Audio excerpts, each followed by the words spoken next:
Okay, I hope this now works. I'm very small right now, so that is a bit fun.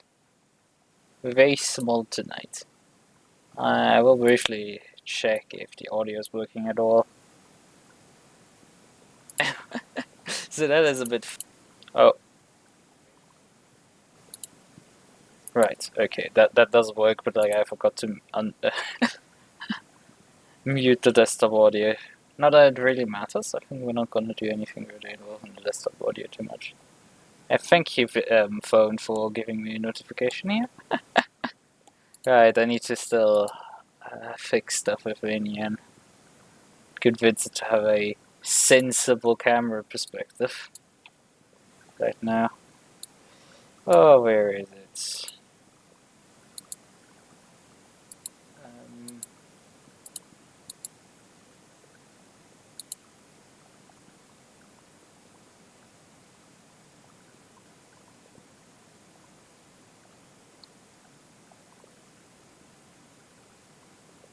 Well, I mean, I guess we could just change the focal length. This should also just zoom in. Right. Wait, where's mine? There it is.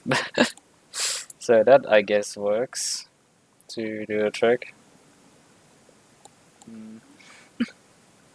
Yeah, that seems to work. Right. Okay then.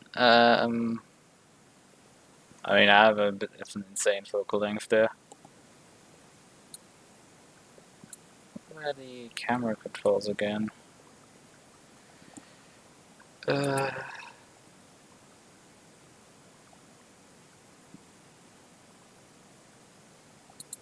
Soft camera note in the node graph. Okay. Good. I seem to not have set that up. How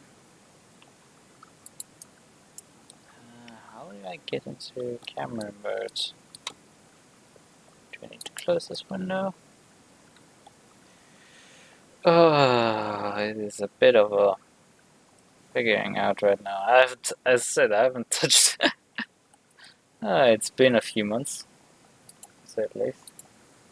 Can I pin a window to the top?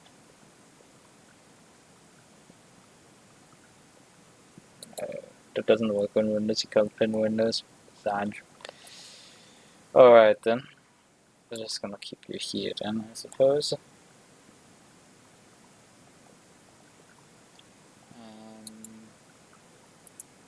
I may just want to briefly stuff a few things into a group here. Nah, not my live stream can stay here. The other things, just stuff them into a group briefly so they're out of the way.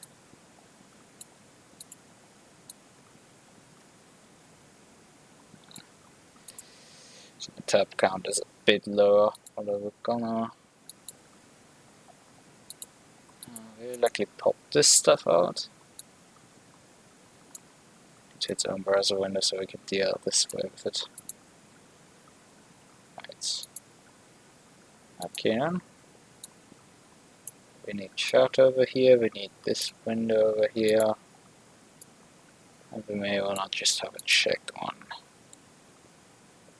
browser health. So, but I still want to figure out to convince Radeon to have a normal camera setting. So where's the camera settings again? Oh, maybe it's in help.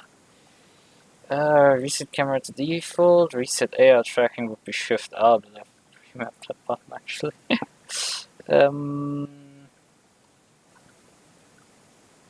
Yeah, that's all good. Where's the camera? Like, the only thing that matters is the fucking camera. Why is that one not detailed? About VNN, yes. Screen capturing, yes, thank you. WebSockets, that's interesting, but not today.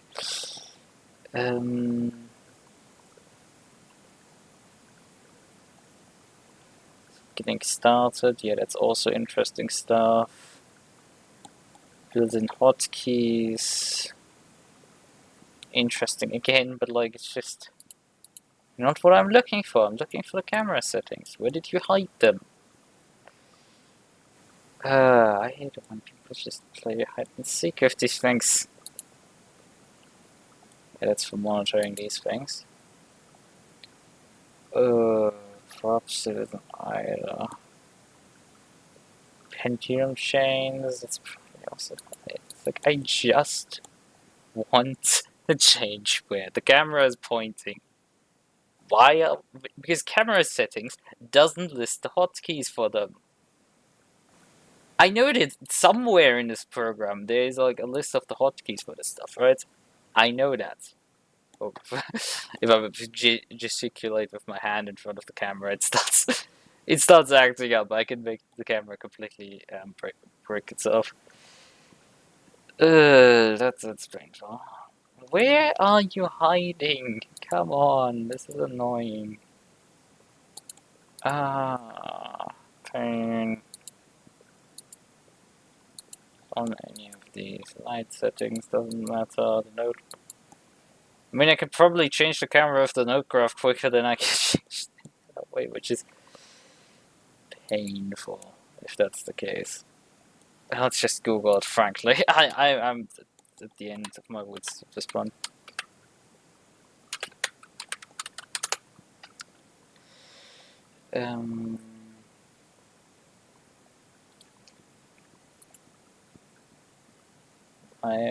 Where are your instructions? Woman, where did you hide them? Which version am I right now on? I'm on 10.0.18. Oh, I am a bit behind. Actually, they don't list that version anymore. Radeon 10.17 release is here listed, but 10.1 is listed in March. How the hell did I end up not having 10.1? I have 10.18, but 10.1? Not 10, sorry.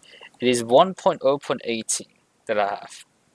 1.0.17 released March 5th, right? It's totally fine. Version 1.1.0 released on March 31st. My last stream was in when was it? March? April. It was somewhere in April. In April 27th. Yeah, I had looked it up. I wanted to make sure I'm on 3 months. 1.2 release with YouTube support. That's interesting. I'm not really interested in this. I'm mainly interested in just where the hell did you put the fucking camera controls? Where? Where's the story for them? Like, can I just get an instruction manual, please? I just want send help. I just want just want some basic help in terms of like, how the hell do you position the freaking camera? But it's a stabilizer camera. But like, I don't care. I just want to know how to place, how to change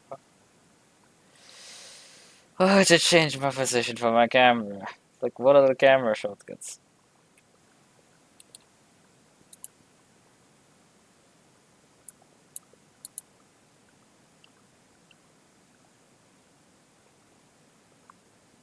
I guess I'm stuck now with like watching her tutorial on this. Literally midstream to just figure out how to do this.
There's everything being explained in this tutorial, but besides the freaking camera. Come on, what are the fucking buttons?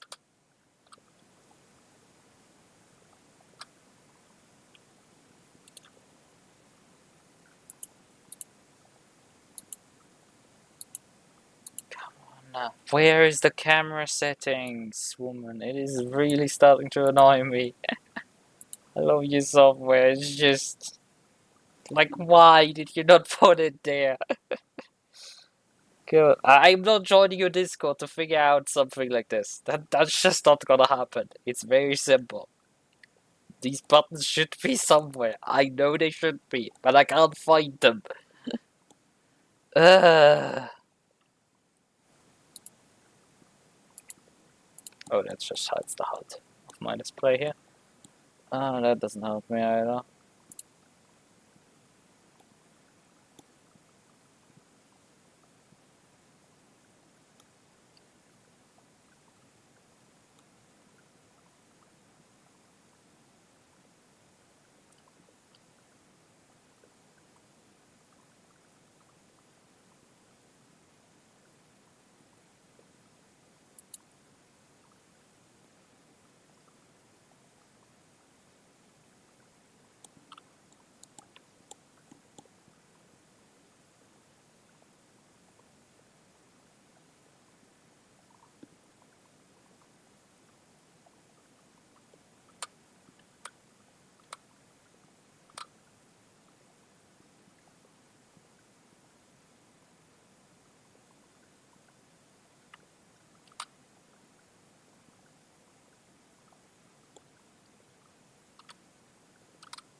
It still doesn't contain it. What? Where the hell are the fucking camera shortcuts? Okay, I'm just gonna try some stuff, and it seems Alt allows me to move, and a mouse wheel does allow me to move, but yeah, we can move. Like, literally just hammering the keyboard apparently is the solution to these problems. Right. I wanted to move a bit down, or...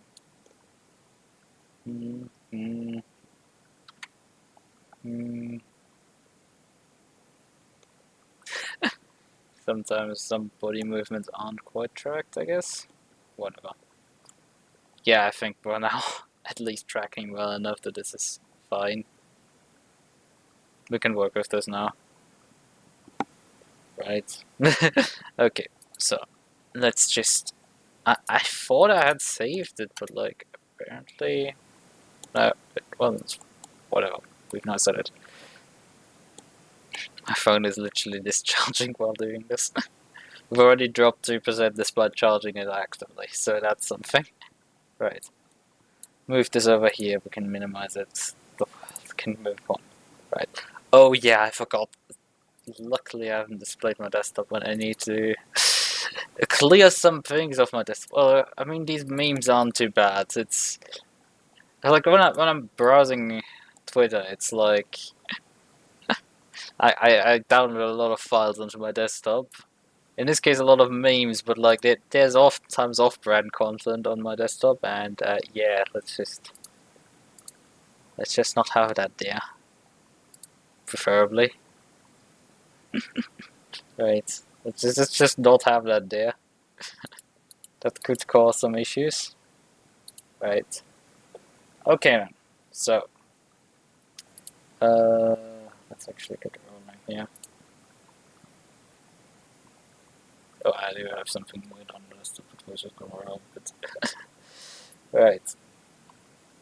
Actually, we can just we can start with this here briefly. So let's just do briefly a refresh here. We're still up to date with the WebSocket client, so no need to pull any updates on this fork. Because our repository, let's just open GitLab. What about it?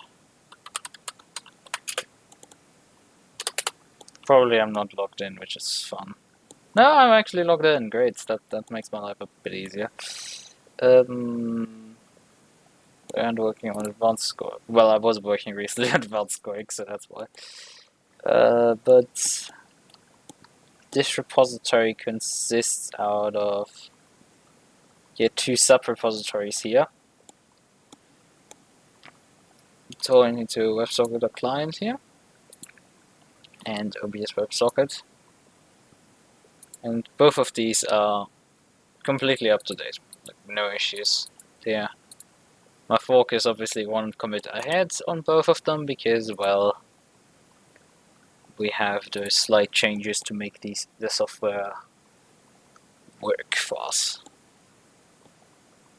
So, I guess we can then, which is great. Like, considering that I've not worked on this for 3 months and there's no changes, is absolutely excellent for me.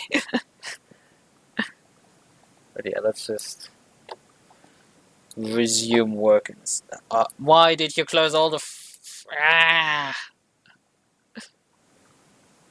You don't highlight all the windows. Thank you. I love you too. Love you too, Windows. That was completely unnecessary. All these like gesticular motions that exist here, and that just constantly cause issues. Like yeah, that's just pain. That would be my left here is perfect. Right. Visual Studio Code.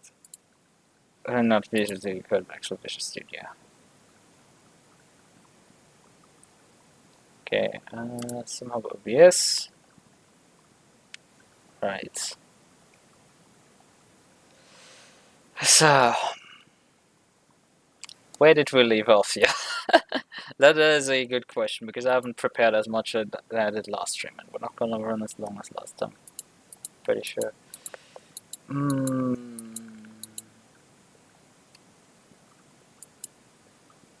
Set source filter settings, get input settings, set input settings. Okay, so there are some functions still not working right now. Can immediately see some stuff is still not up and running yet.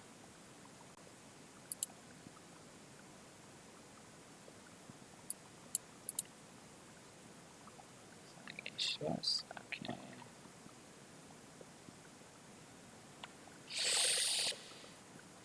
Parent commits.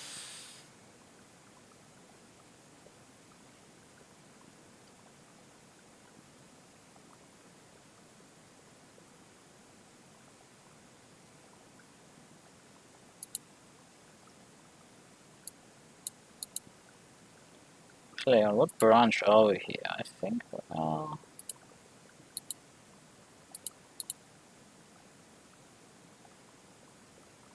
SimHubOBS is master, and we only have a master branch. Okay. Yeah, those functions got commented out here. Actually, they were like added. There were no lines removed in this commit. And just remove the old .NET WebSockets.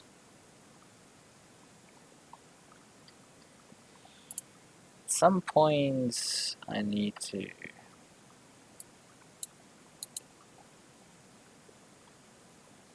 editing, creating custom action. Yep. That's update readme, etc. Okay, that's 10 months ago. That's a good starting point for just pressing browser into, so I can see, so I can compare what was in the past prior to project spinning up. Okay, SimHubOBS is the main class. That's what we want.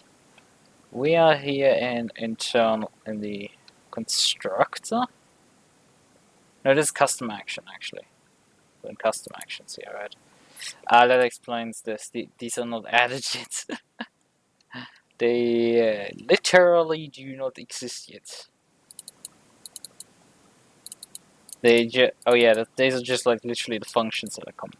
Right, yeah, they're just the functions here that we will later use. It's just... This is gonna be so fun. Because this has to be all completely reworked. This entire mess. I think what we're gonna do for now is actually go into... But there's a bunch of changes that haven't been committed yet. That I left off last time that aren't committed.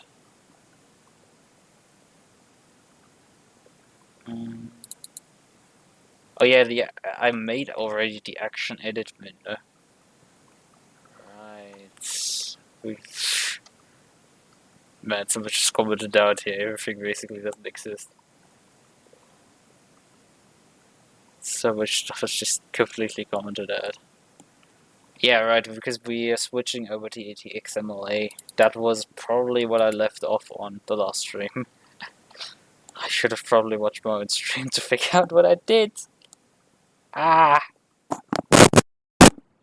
Wait a second. Microphone?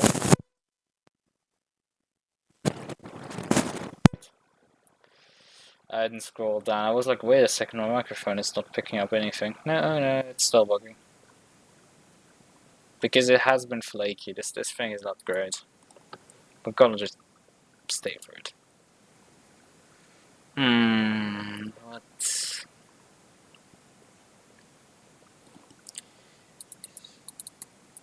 Oh, what does this do here? Right. So this is the action editor model.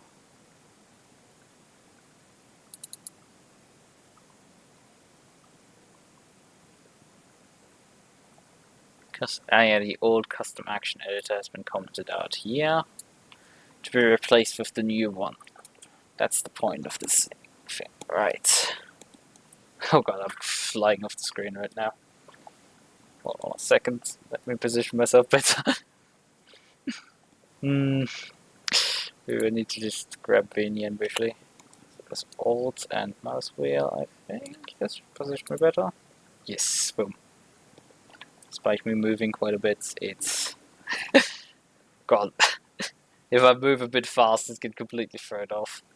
Whatever, that's part of the charm. It being utterly buggy and all. Right.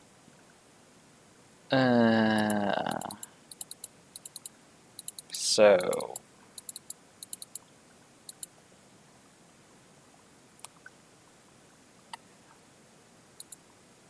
So what have we currently in the current state?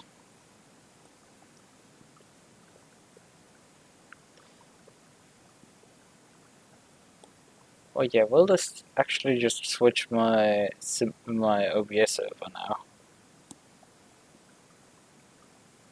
No, because it doesn't trigger the event not launched event. It shouldn't, at least I hope. Although it would just throw me onto the stream starting screen. Just not too bad. All in all considered, right? So this is SimHubOBS. I need to import this logo actually into here. So we have an icon. That's probably something we could do also tonight, some small stuff. What still opens this? Window, okay. Thought we had changed that. Or is this the new window? Oh, it doesn't have any of the icon stuff up there. I guess we're still using the old one then. Because, oh god. Settings, control.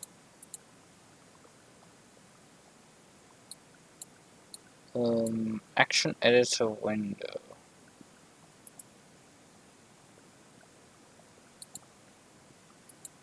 Yeah, that's this one.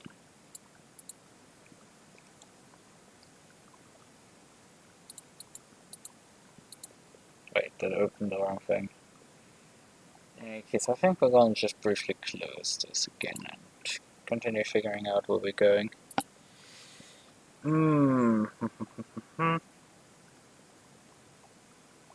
Yeah, this is the change here. Oh, and the new, but like when I edit, it's...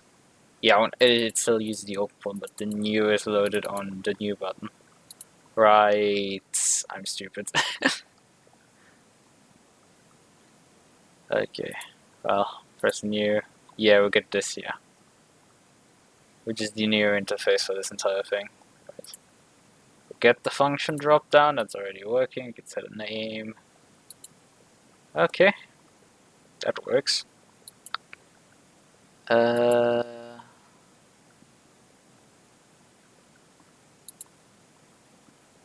It's a bit of a problem because it's that icon is right hiding behind my phone.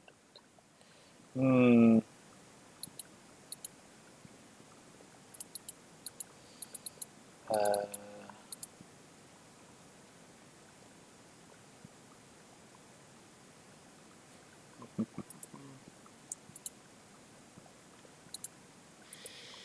do we have our what needs called the init function?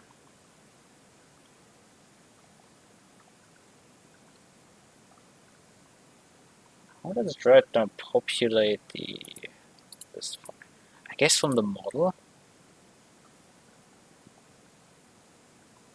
Currently, it makes a new model.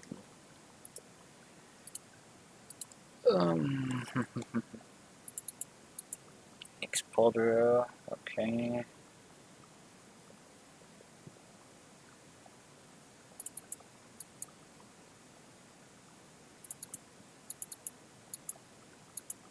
Exporter, I notify change, property name.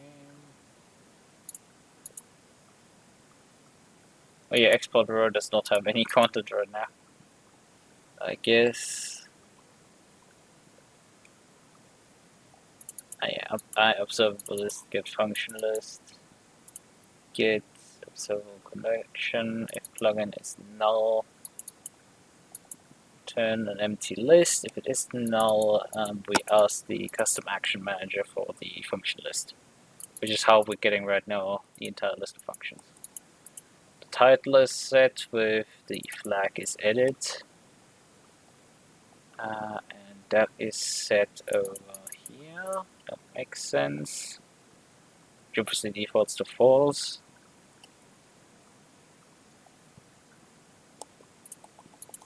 Right. We have a name.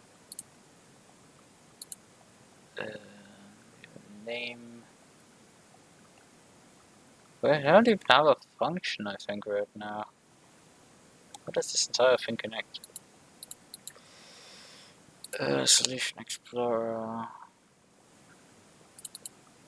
So how do you right now connect? Because there must be something.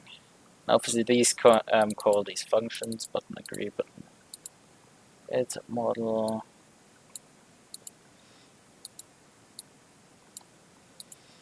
Custom action editor. It's the old one. It's the new one. Let's actually move the old one back here. So, here. Button cancel, just closes it. Rename.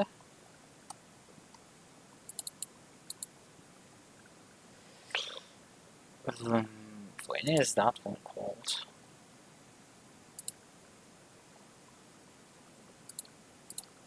Okay, there's no references to this function right now. Get selected index. It's a strange function to include. Oh yeah, right, because this was forked from, I think, my this bit up here. It's forked from this here. So we obviously have a button agree, which doesn't do much right now. bunch of data here is missing, obviously. Model import, export. Actually, maybe I imported this from... Oh, what's it called? EasyScript. I think this... Yeah, this is EasyScript code. I can tell that this is EasyScript here. Right, that's EasyScript stuff. I think I used EasyScript's importer here. That's how this started live. Now it lived until this point, which is why we have some strange functions to say the least here at times. We do have name here, obviously. So what do we need right now? Oh yeah, right. We wanted to figure out which. Oh yeah, here's the X-ray. Probably should move here. So we have our name function, item source get function list. However, it doesn't bind to anything. Right, okay then.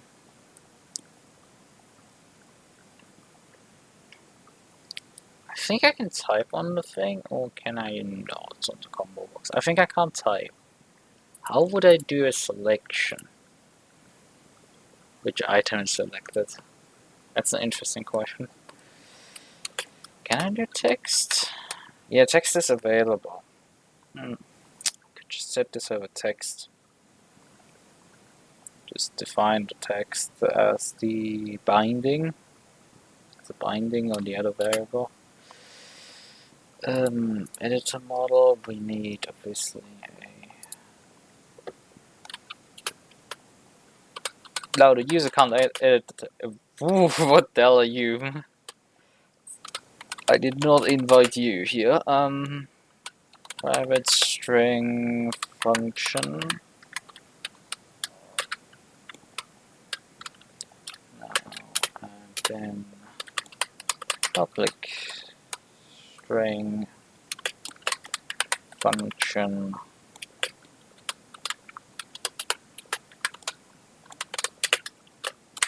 get function set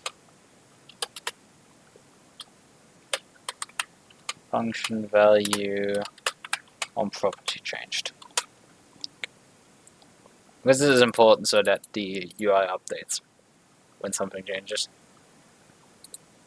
Although that doesn't probably happen in this case. So binding. Nah, I can't flash this right now. This part here. Extract this. Save. Flash. Set this binding to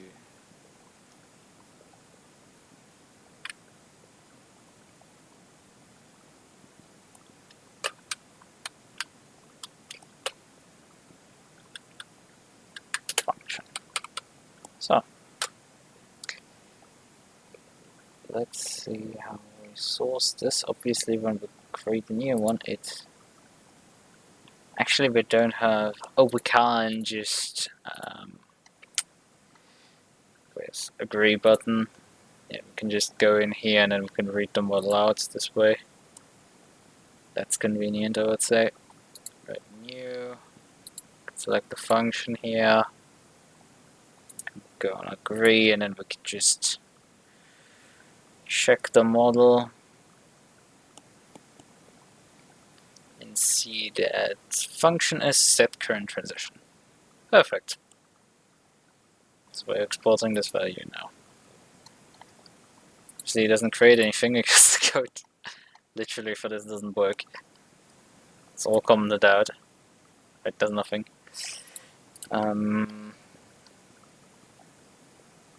Even the plugin doesn't do anything right now.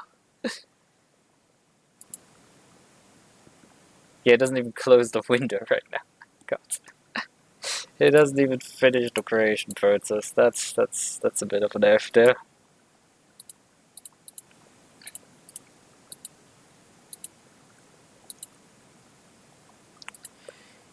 Yeah, I mean, we do have to rework the how functions work again in custom actions here. That has to be reworked. Fortunately, as complicated as this will very quickly become here, we need to rework this. There's just unfortunately no way around it.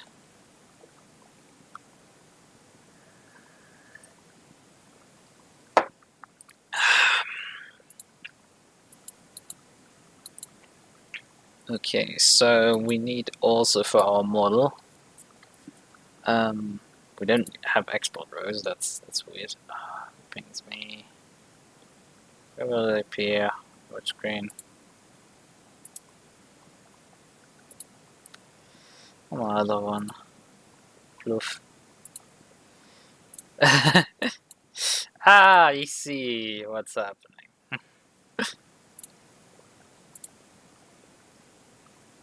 I see this. Yeah, we're doing .NET here.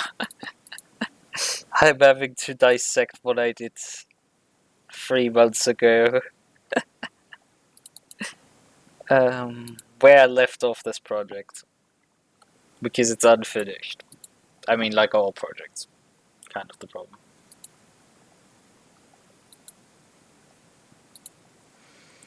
I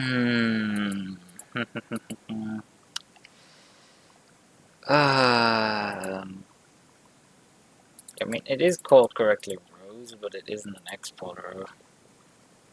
But I think we can close the program briefly and actually I'd set up which values this is. Select name time. Oh wait, this is still from.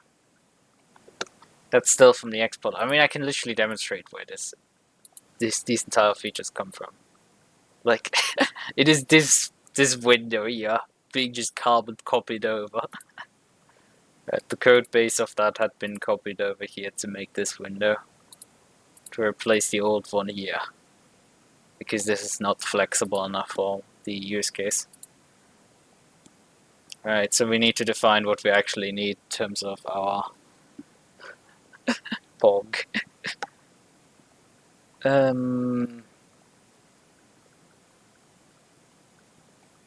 Yeah, I've had this plugin here on SimHub for like ages.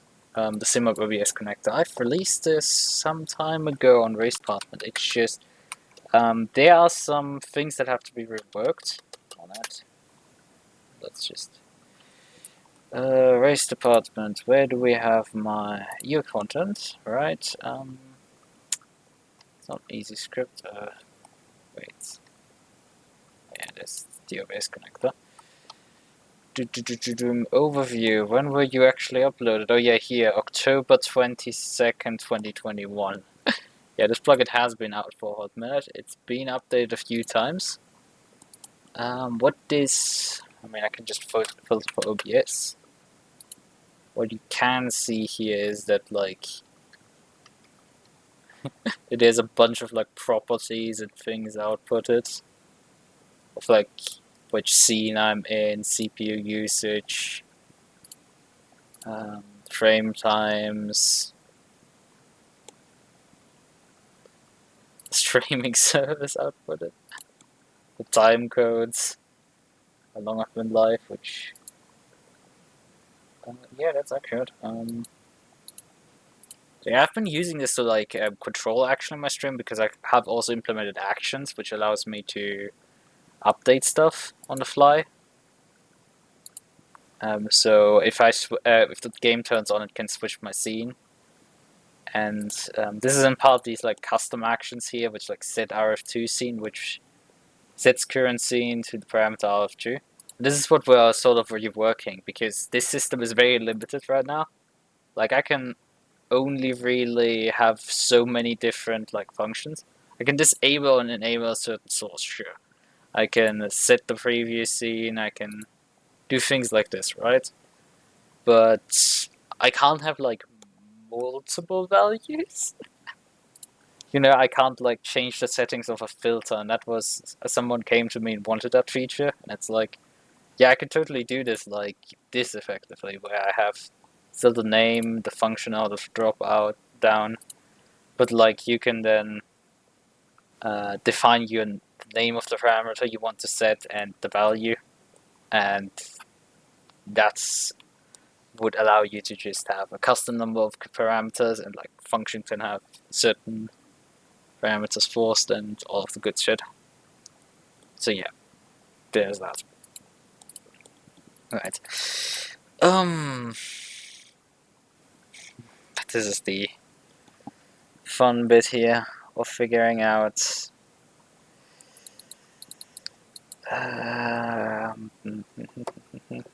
how to define these like parameters and stuff.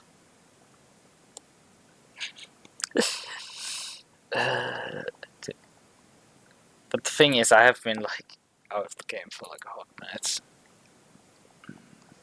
I struggle here, but right. So we do need for these here. We need a name for the property. Oh, let's actually just copy this. Just copy it. Makes it easier. We need a name and a value. We're gonna make the value strings for now. It's just easier.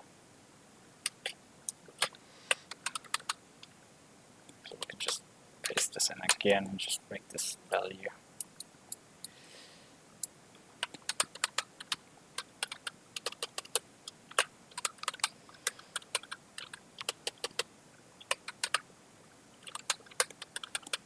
And the program in the background has to figure out how to pass this data. No,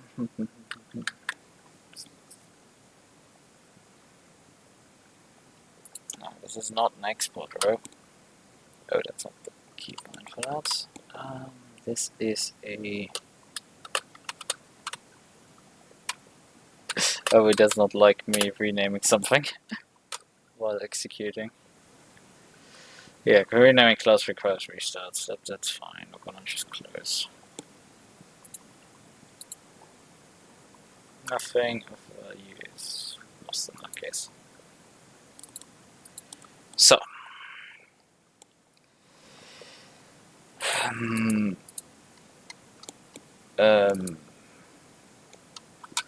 hello? We are no longer running. Why are you still showing the error on it? God, sometimes this is annoying. Let's just close it and open it again. Should fix it. Should convince it that no, the program is no longer running. We're going to just update it. Right, we need an init, which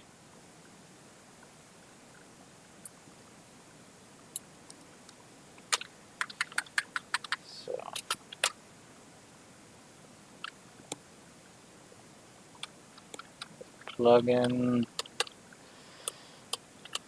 data context of model, right,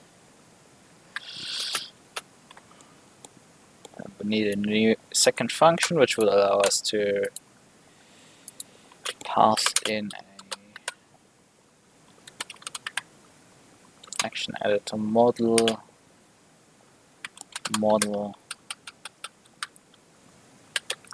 that one would be assigned there, and we can OBS uncle, which allows us to go over here, do the most basic edit ever, because we're just gonna go here and replace this old function here with... Actually, we would need a function that builds the new container. That's a thing we need to do right now. Oh, that's something to think about for a moment.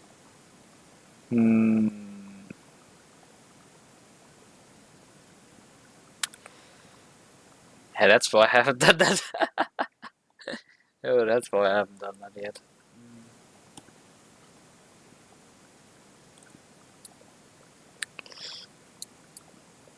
I can do this right now. So it doesn't take the model yet. Because this custom actions, enemy custom action select index. Oh yeah, this uses. I'm noticing something because this box here uses those old values.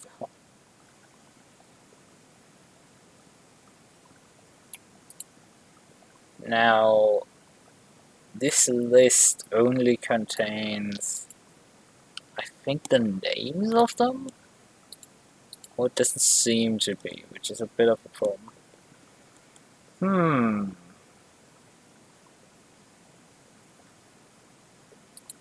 I do have an custom action container here with an object array of parameters. So this is very close to what we're having with the action editor model. So it shouldn't be too much of a problem to tune any functions over to the action editor model.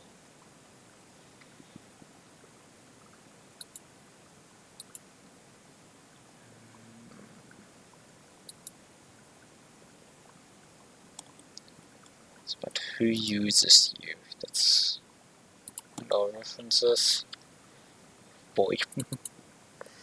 So the custom action edit. Uses it, just takes it. Again, action selected. Plugin.settings.custom actions.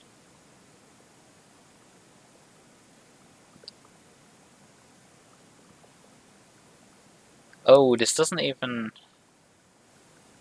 Where do you take your data source?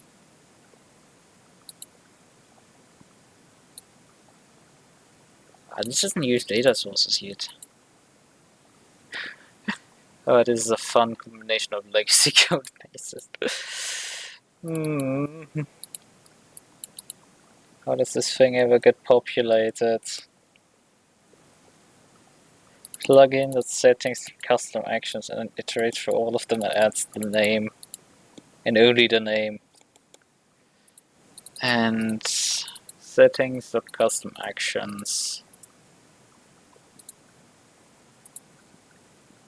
Settings.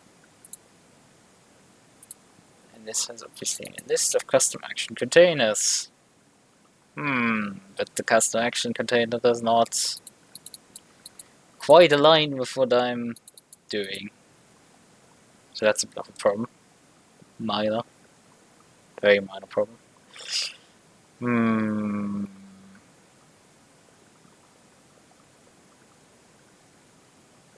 Okay, what I could do. I mean, I can just assign the custom action container and then. Yeah, that would work. I have an idea here. So. But this is gonna break all the functions. As soon as I change this thing here, right? The JSON serializing this entire thing is gonna shit itself and break everything. So that's fun. I know that already. That's not gonna be pretty. We're just gonna live with this. String dictionary.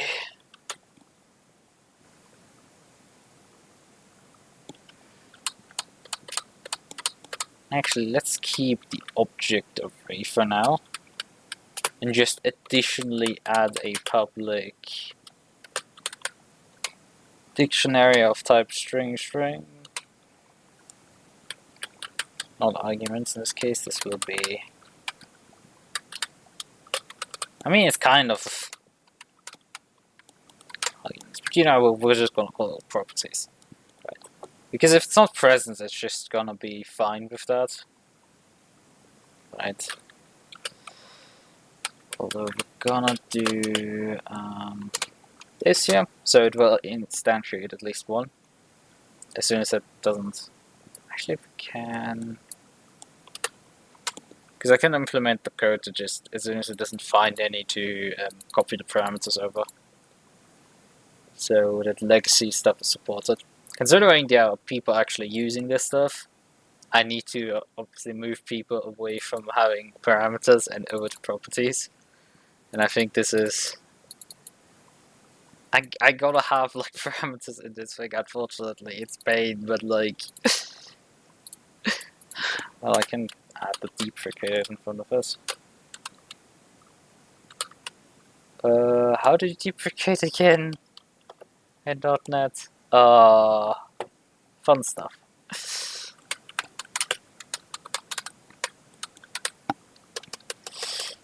I should spell this correctly. Deprecate. Oh, obsolete. Right, that's... It's like, why does everybody have to, like, invent their own thing for it? God. That's fun. Right. So. This is gonna be replaced.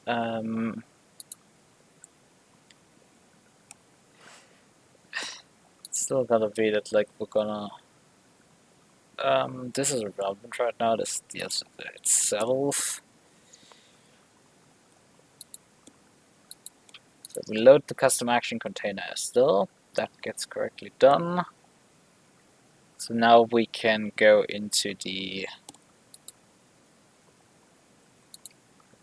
No, then it makes sense to just not put the window to not import the entire model here like this, but instead to, you know,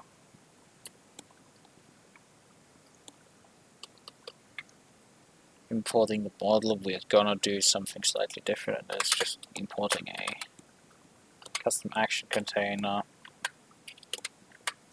action, and then we're gonna instantiate a new action model, which gets the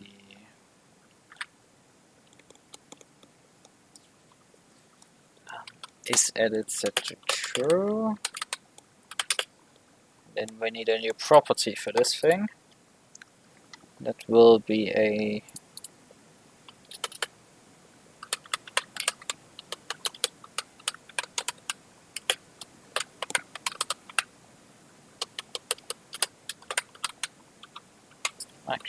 action container, public,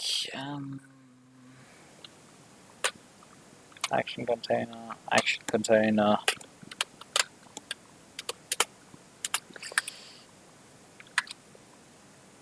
isn't quite the right parentheses placement. Get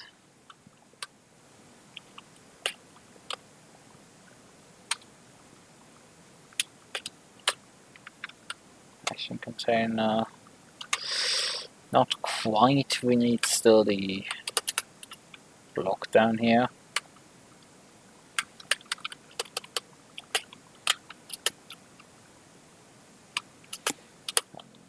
Because we need to then go on property change, and we need to change a bunch of properties. Well, actually, we don't need to change that many properties, but we're gonna change a bunch of properties here directly because we're gonna set name equals value.name, function value.function, and we need to change the other thing into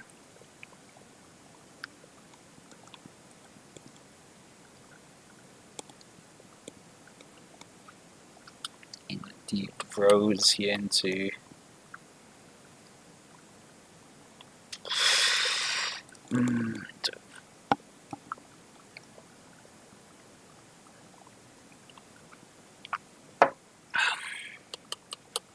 set rows.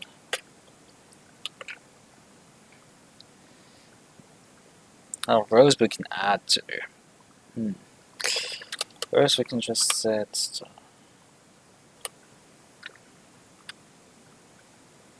Actually, in this case, we have access to the lower function. rows.clear for each. Not quite. We need to set this up on not rows, but instead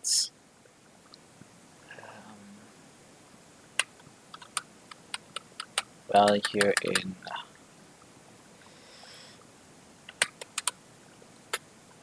key dot properties, which will give us a key value pair. And for this we can add a rows.add a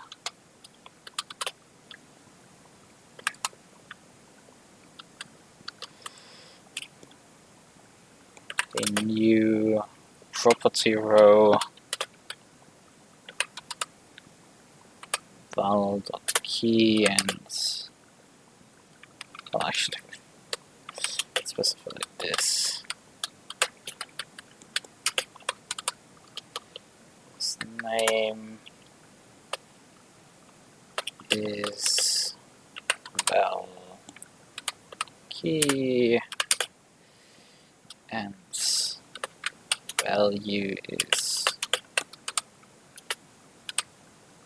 value. So, and then we just trigger an on property changed for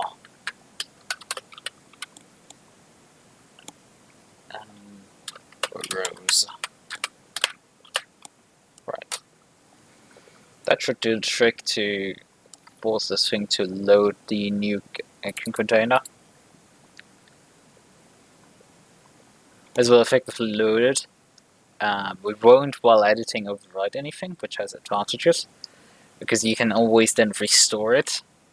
We're not doing any changes, because this here, with how .NET works, is technically a pointer to the one that is stored, not here, it is stored over here in the main plugin. So the one that is actually being used. Which that has some critical problems when that gets overwritten. Although, actually, how do we quite handle them? Because we do here in... How does the customer action handle that? Manager do hit stuff.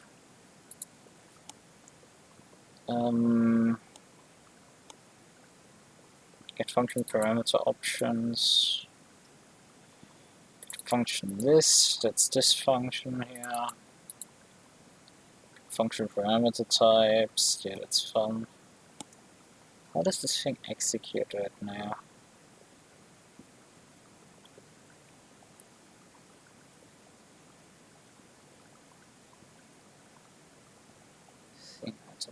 SimHubOBS.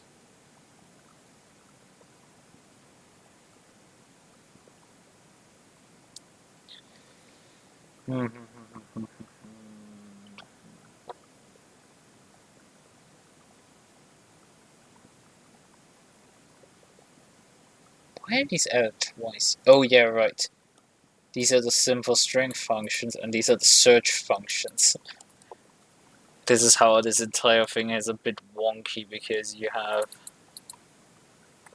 So when you select something here, so you don't have to look, type, copy paste your scene name.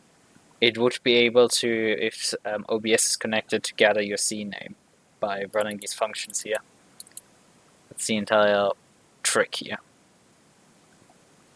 Which is pretty damn neat to allow fun stuff. Okay. And how did we execute any of the...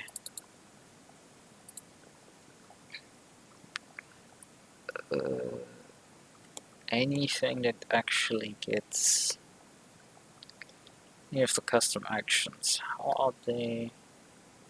I thought they were added with here. Like this obviously gets initiated. Yeah, register custom actions right here is the function.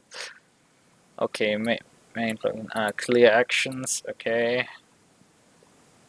This dot get type because we run all those actions through this specific action thing.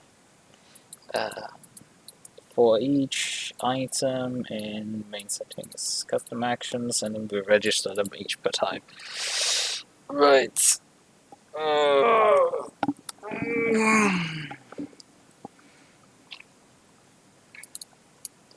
Update UI action list. Ah, yeah, right. This connects to this thing here. So we probably don't need to touch that part. How do we change these things over to the other paradigm? It's fun stuff, to say the least.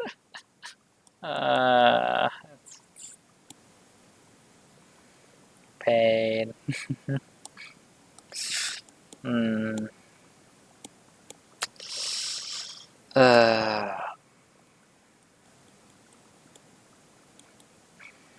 Nah.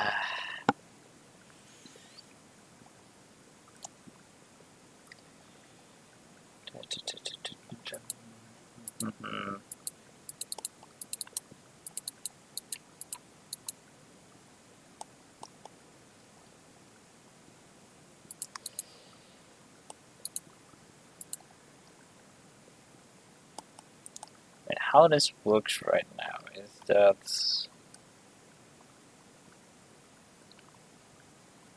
simple string functions are an actual string.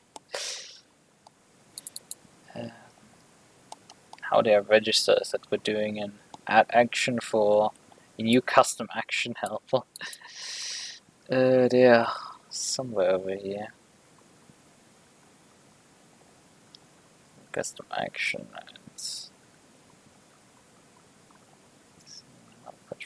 helper. I guess in here. No, that's this thing. Where the hell is this thing? Yeah, SimHubOBS. Yeah, we are in here, but like, where is it? I'm not seeing it. Oh, it's... yeah, it's in here. This thing. There's custom action helper contained. Which allows you to run a action of type T with parameter param and pass this thing through, right? So, in some ways this still works for the simple types because we just need to pass a single value through. Although some of these functions don't operate with string type and it's with an int32. Which makes it a bit more fun. So there's, I think, a single one that like is in the numeric functions type, which is the set transition length.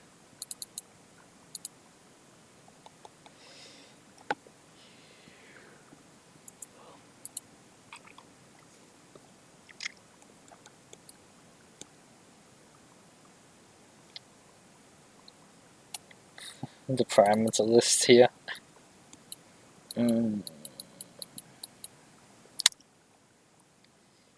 Because these functions here work quite a bit differently. Like set source filter settings and get source filter, set input settings. Because this is the fun stuff when it gets to it. So that function operates on source name, a filter name, and filter settings. It needs two mandatory pieces here, and then you have a JSON object, which gets to the fun part. The other pieces are like completely optional, but like it's very required. And that the rest of the content has to effectively be passed into that JSON object. Alright. So that's create a slight problem, come to think of it. Because we're using a dictionary, we would have AD ability for collisions. Although source and filter name should not cause any collisions, really. Hopefully. But there is the potential that like these things are incorrectly sourced and stuff like that. So something could potentially go horribly wrong there. In any case. Oh yeah, right, we need to assign the action here. Action container. Action. Great. Step uno, really.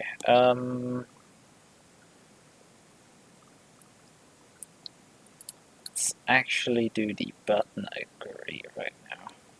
Let's briefly implement this. Model dots.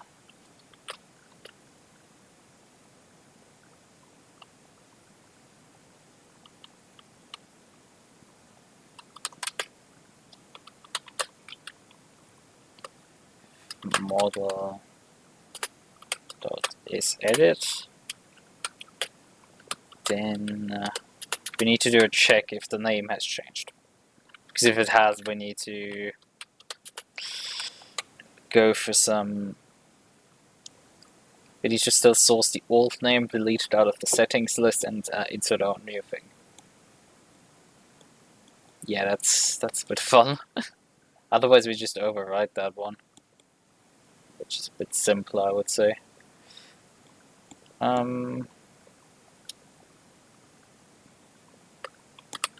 If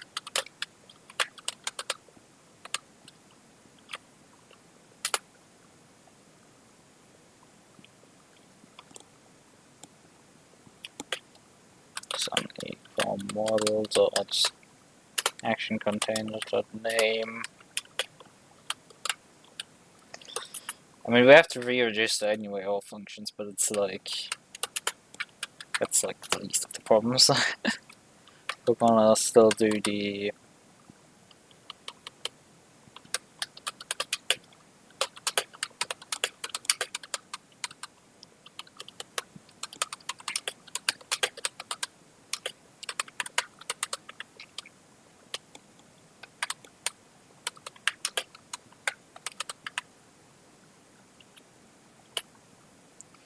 so plugin dot settings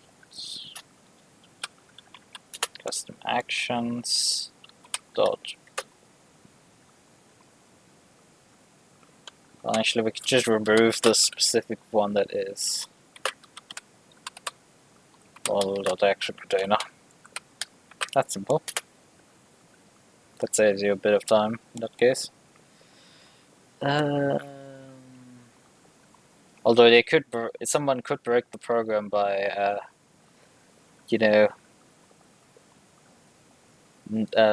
by grabbing this window, this editing window, and just putting it to the side and then just starting more edit windows. Could effectively run into a bit of a problem there. Actually, you can't really. I mean, if it's deleted now, you can duplicate this way action, right?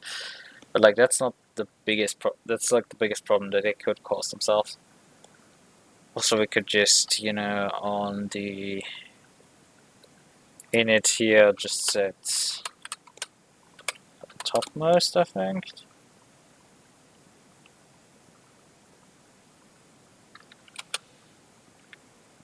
Just set it to topmost, and then you shall not stop this window. Although this doesn't block access to the lower windows, which is a bit of a pain, so I think we're gonna need this right now. This will just do fine for now.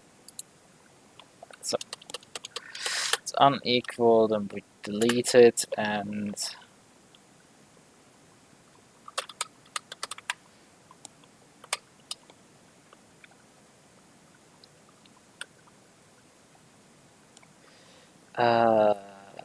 do need to first, I think, update the values and make a new one and update the values for it. I think that makes sense.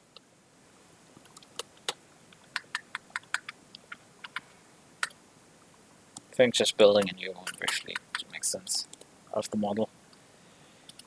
Right.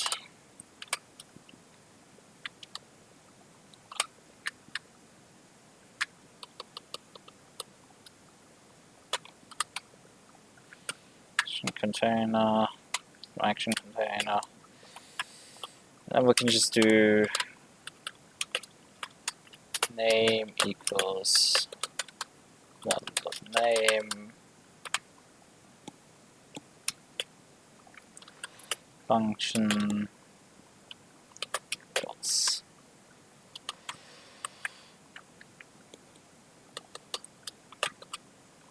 model function.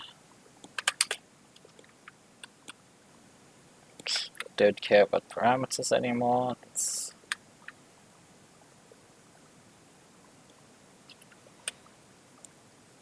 be careful for legacy purposes. Just let's just stuff put in the null pointer. We could just we could do the model dot custom action container question mark dot parameters. Okay, you see how it works. But we can't set properties. I'm gonna do that in a moment. It's not that easy to set that. Action container dot properties equals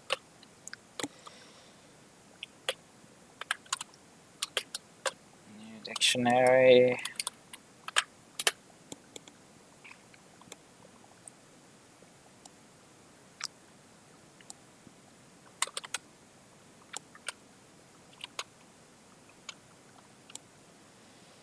Item in model dot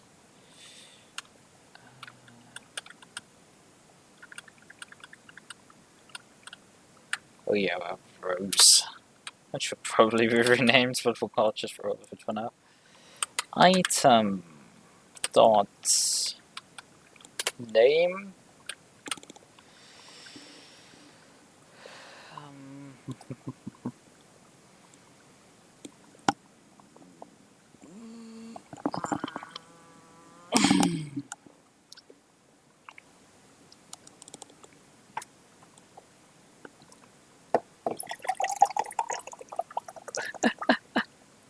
Oh, that was a bit full. I thought that it was empty, but like, it's got a bit full.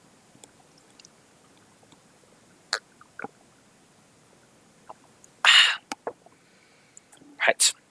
Okay then. Item dot name. Our properties needs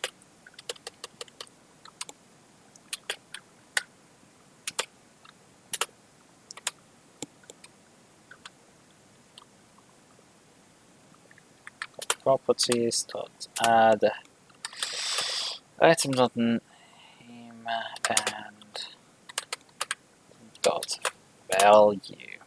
Okay, that's good. That's all fine.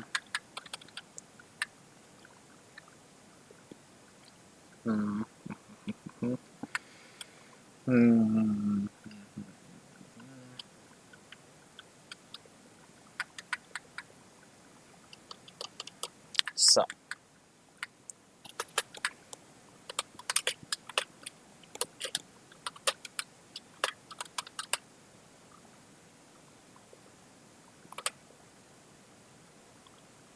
model dots container. Do I have equals implemented for this? Oh yeah, right. You can't just do simple equals in .NET. This isn't Rust. This isn't Rust. You can't just. I would have to implement the equals to. Let's just ignore this for now. Right. It would be easier because I wouldn't need to like parse things that like have been confirmed to be the same.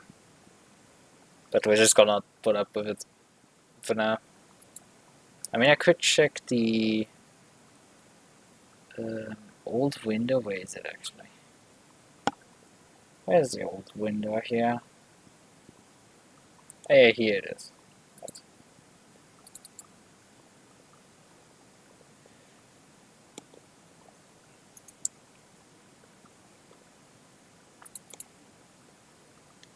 So here's the old curve base, add as new, okay.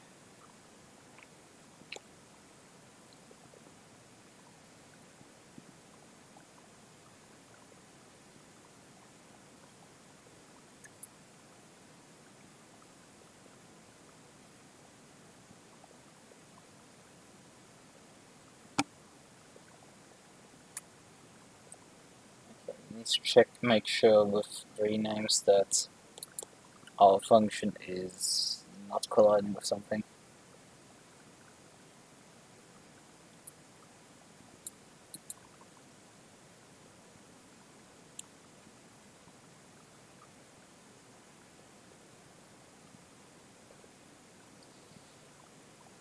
Just most of this stuff get done. Oh yeah, list of actions. If we go through them, add them as. Oh yeah, that's how we also figure out how if we add something new or we update something new.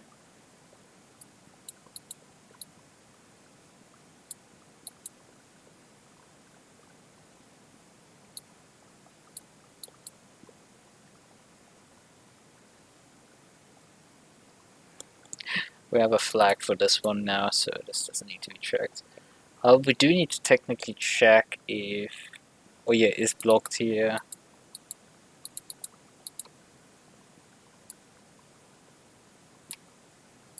Right, this needs to be made sure. This function block here has to be. Then we need to go over all the actions, make sure they are sanitized.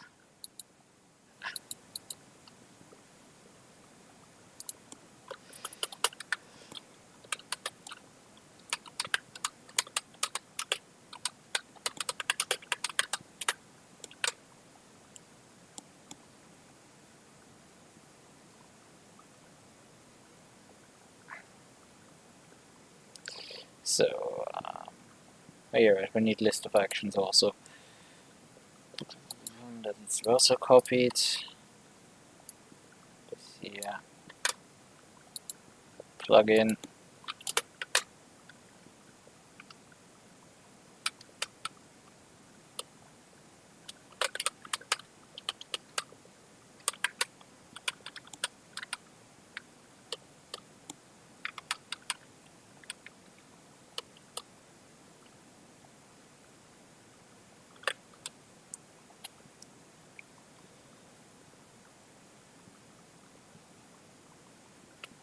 Model dot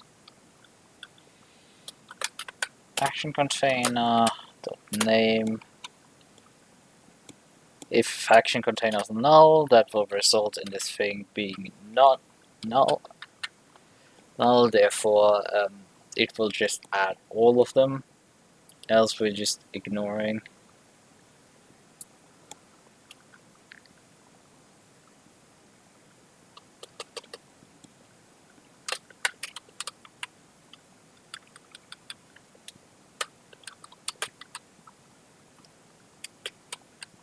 Well, actually, we need to only just.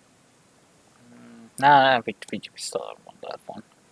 Like it's fine technically if we had it in there.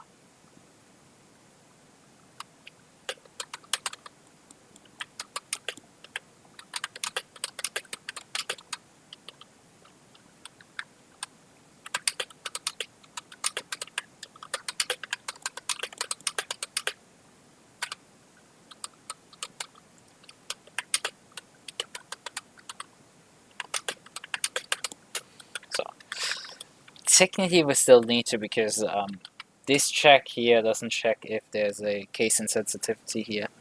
This, however, does.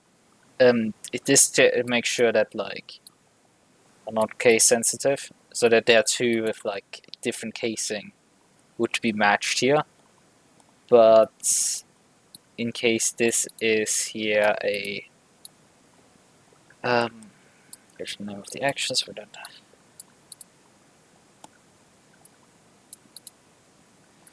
Yeah, but how do we explain this? It's like actions in SimHub are not case sensitive, except for like actually specifying which you're using. That's actually case sensitive. But like if you have two actions with the same name, different casing, SimHub would override them. So that's a bit of an issue. But well, we can just check and make sure that the casing is same. However, this check here doesn't make will say that this is unequal even if the two functions are the same name but have different casing. So if you, for example, added camel casing to your function or just removed all the uppercase out of it, this would still trigger. We remove the old one, we add the new one in. This should be fine now.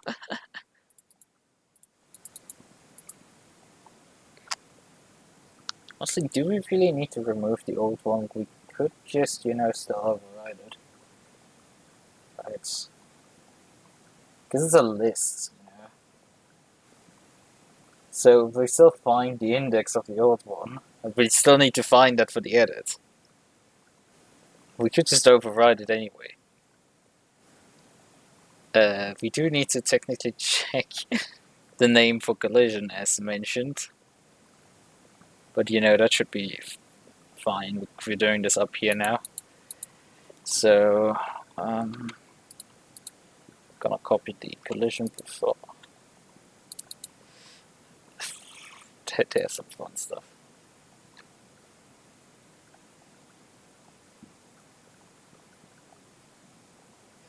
Yeah, the is blocked thing is here. It's a bit interesting because we go mainly for this here. For an item equal name check.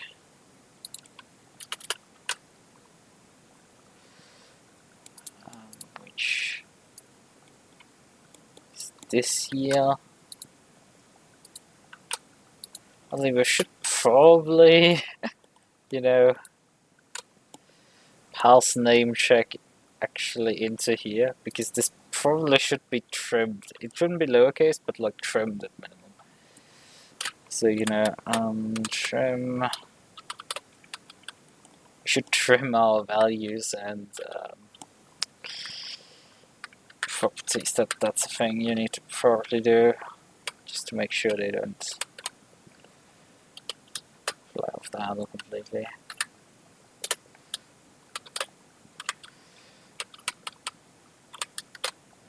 Don't have to worry too much about functions because they should not be.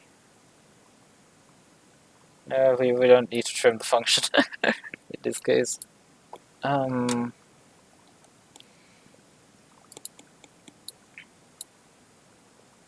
mean, we don't need the else case here, but whatever. So, and here we're gonna use to lower on action container.name, name check, name check, message box dot show. Just gonna do individual message boxes for this entire thing.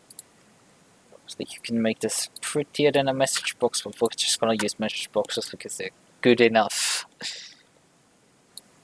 And it's still better looking than, frankly, the one Rust library that I used. Their message boxes look like utter garbage. Is message box not important or something? Oh, that's.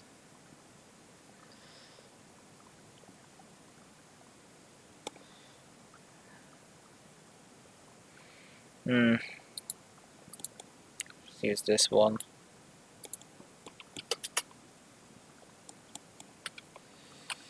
I think it was still goes off the screen.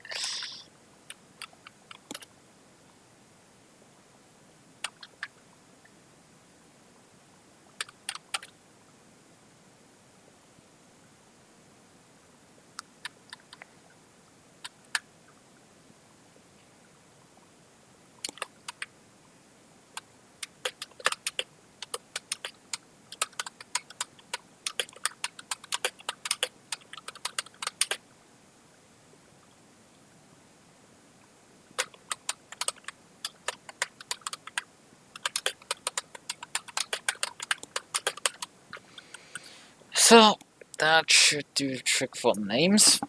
So name is clean then. I'll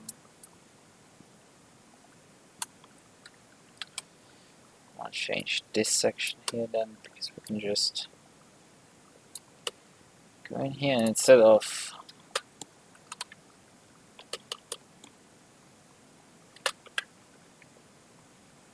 index off, because we know that thing is in there.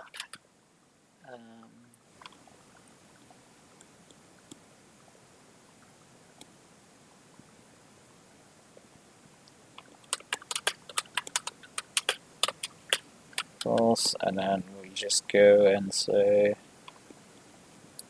look at settings, custom actions, dots, we don't do dot, we do a index equals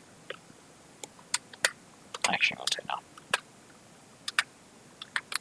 So the only thing we need to is just briefly make sure that our index is within range, right?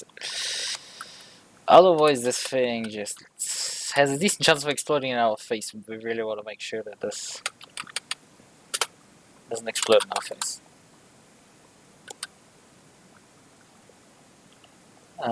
We can, just as a fallback, add it as a new action, I think.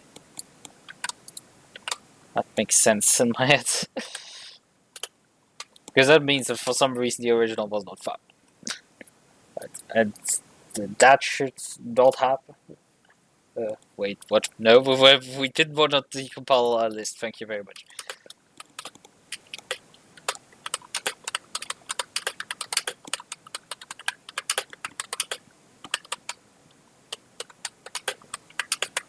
Just in case, okay.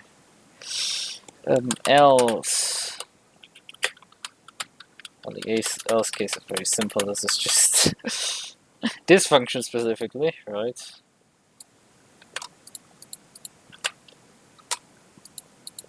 So we do still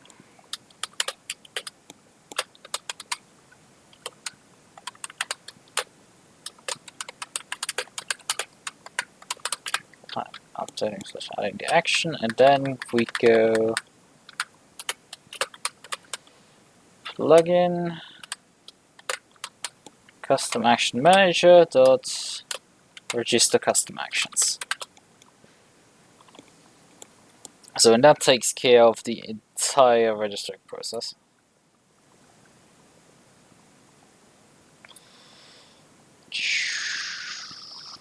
We don't need all of this code, it's not necessary. So, and it will also take care of updating the other view. But we also need to, not to forget, this dot close. Because otherwise, this window doesn't close. So we're gonna just be stuck without anything happening. Value.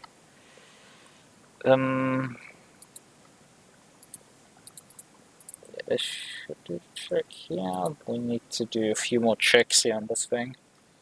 Like if function is in the available functions. So we don't run into problems there. And that the mandatory values are set. That's gonna be something that's dealt with in a moment. Something we need to specify for this entire thing.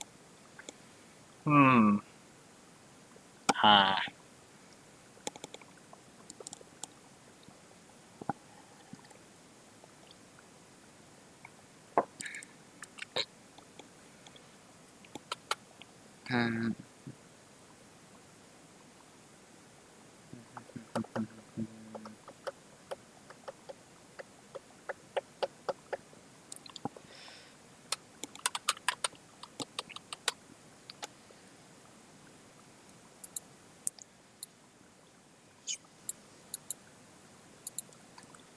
Okay. How do we... Well, we have actually a simple function in the model. Model has get function list.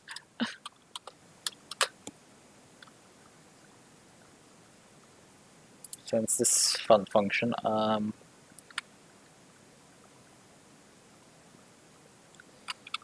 Let's start. Oh yeah, right. It's not a function, but it effectively adds like function. Well, contains.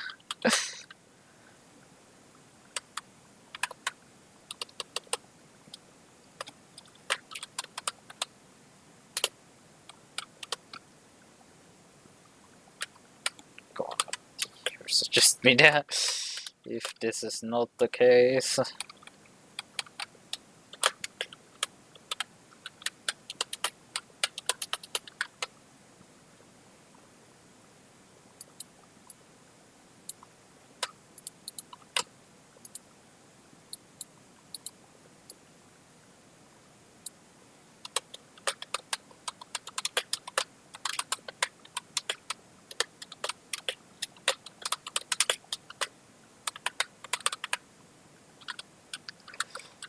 The mount function. Okay, we've validated this.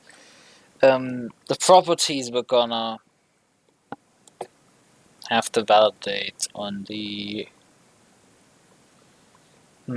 Actually, if having validated the function here, we could.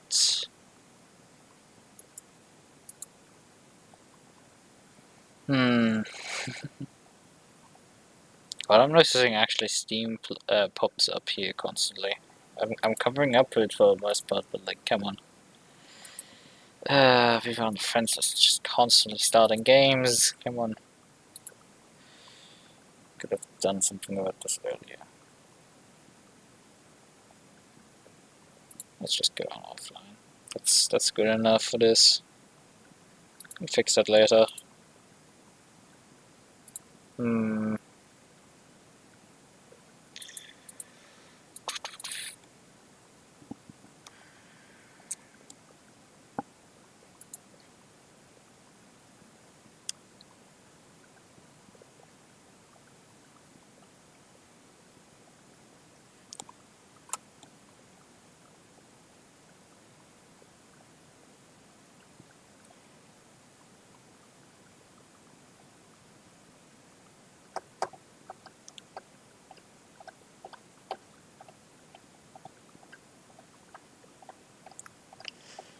Thinking how to do this entire thing right now.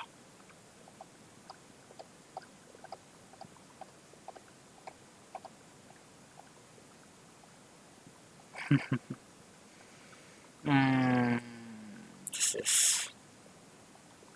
I mean, we have saving now, which is something. Doesn't do too much.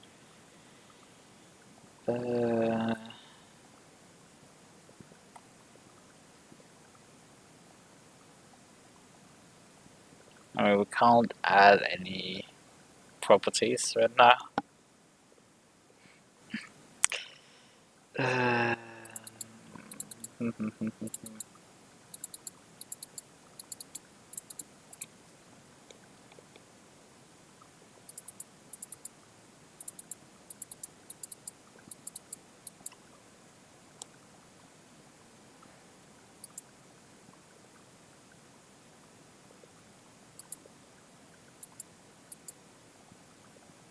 Oh yeah, right, we need a new button in this entire thing to add new properties in case you can.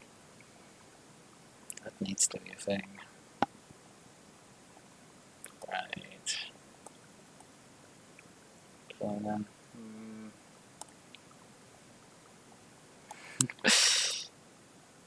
Scroll it a bit on this one because this is, let's just say, a bit zoomed out. Alright. There's a few lines of code here. Running stuff. We're gonna deal with that in a moment. But we're gonna you need an ability to select and remove something. Well, that shouldn't be too hard. I think we can just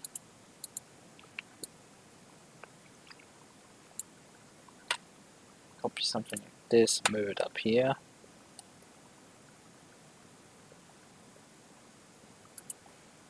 Let's get rid of 1. This becomes 2. This becomes 3. Do we need to redefine our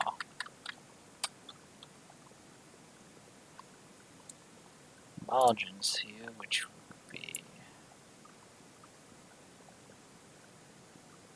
those are row definitions. We have row 0, which is this section up here. Yeah, I've put all of these into one row block up here. Grid row 1. Like we have a grid in a grid, which is not helping to identify what the hell is happening here. So yeah, gonna add 1 here, and it should do the trickery. I think there's 1 more still than we actually need. There's no lower one. Okay, we have also 3 new set of names right now here.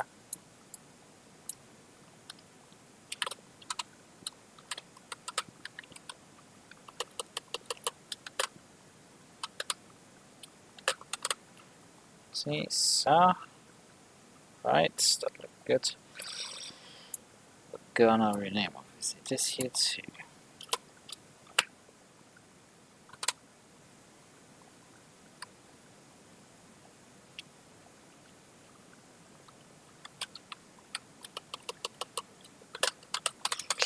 Now,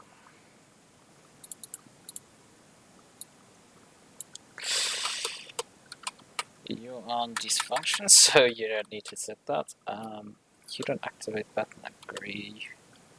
Get your own function.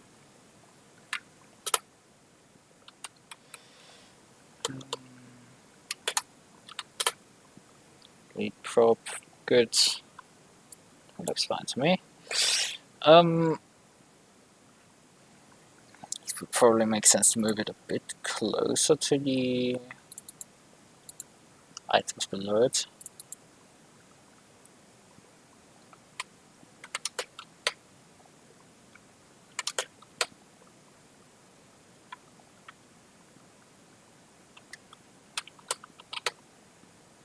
Yeah, that makes sense. 0 on the bottom.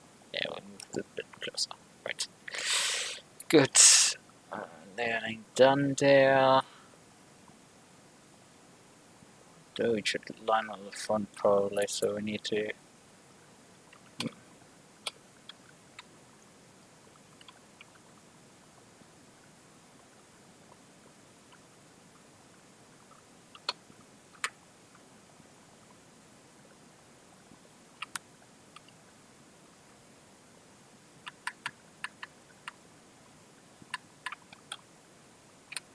how much margin does this thing have here? Just here. 7.5? Ah, that's something. I think we'll keep here 4. And then reduce this to 3.5. And that aligns this. But it doesn't quite look right either. That's fun.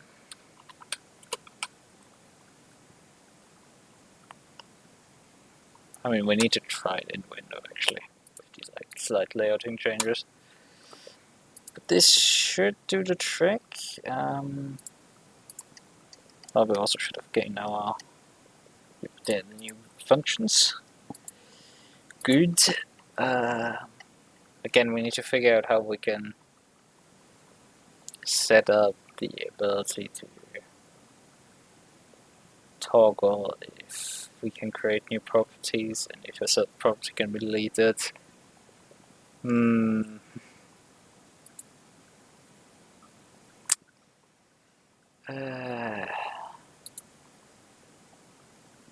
I tag into the list view selection change? Item source binding rows, yep. Selection change, okay, is a function. Selection mode single. I guess I'm just gonna disable them via code, I think. That's the sensible decision, I think. Just disable them via code.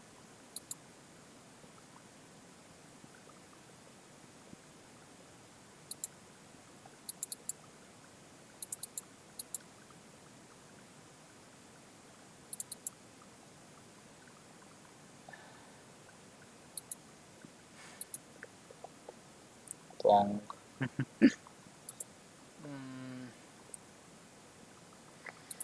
Vanilla request doesn't mean let me just quickly reverse that.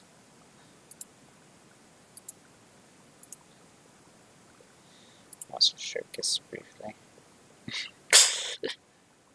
God, this image is actually really high quality, I have to say.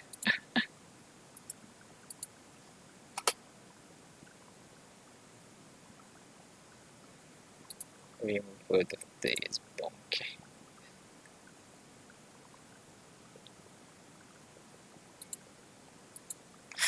Right, I need to set to do not disturb right now because I don't want another Discord ping to interrupt this. Usually I think I'm fine with it, just...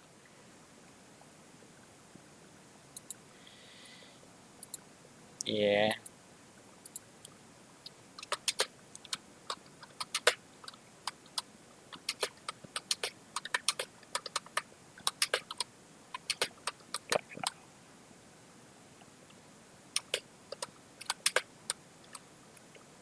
Like now also.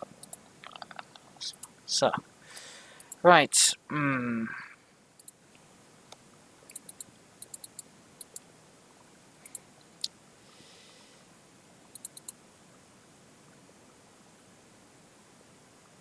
What the hell are some of these things?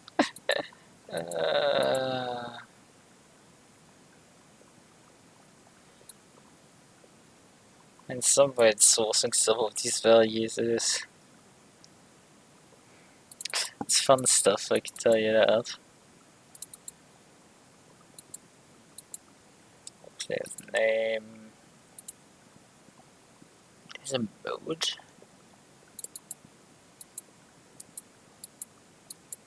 Display, I guess. Oh yeah, right, because it was originally the other thing, but like this window is smaller, so it doesn't fit in there.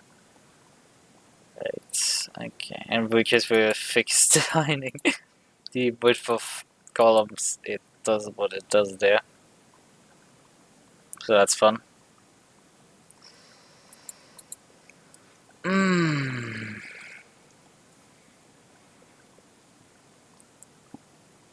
Kind of wanted to combo boxes for this stuff, but it's like it's difficult to like figure out what to like do. I think you can disable quite a few features on a combo box if you needed to. We do have access to the combo box, yeah, in code right now. It's one at least.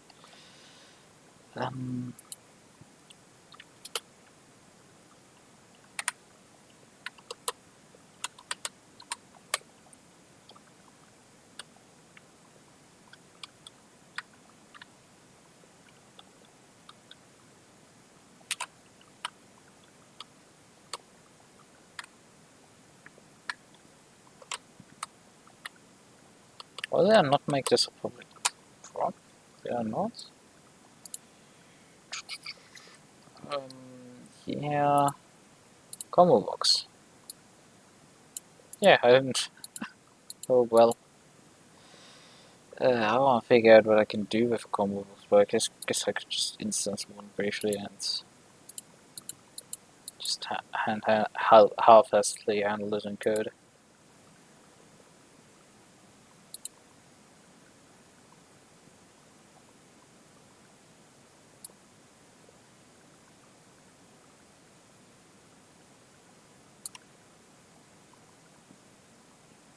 Okay, I guess I want to change that further.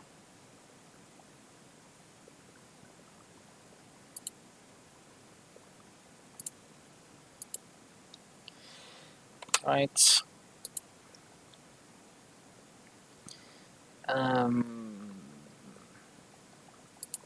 perfectly okay.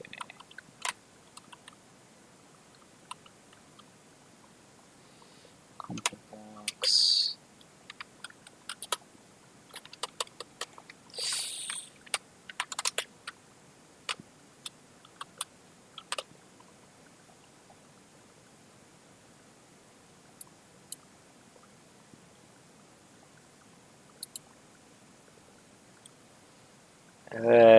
This gets a bit weird because we're referencing the controls version of it.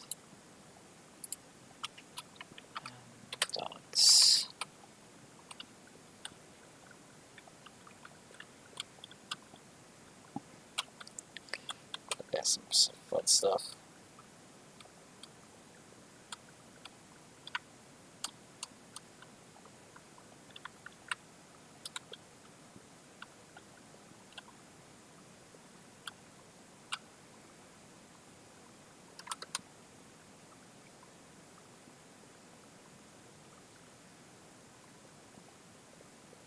It enables or disables the editing of the text in the text box of the combo box. Okay. So that is an important property. We don't want that enabled for this thing here. Is editable. False. Hopefully you can still update it via code without it deciding to just throw as if it. But yeah, we should then just be able to use combo boxes for the lower part and just make them pretend they don't exist, frankly.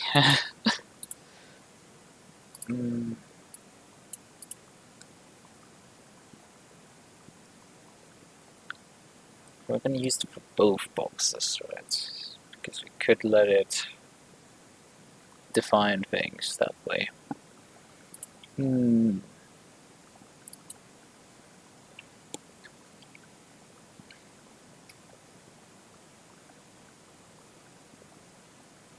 Alright, here, this other name. Grid view column.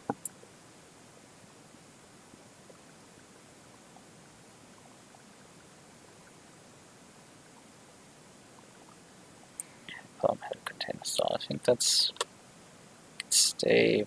We need the name. Still, this column we already know. That's good.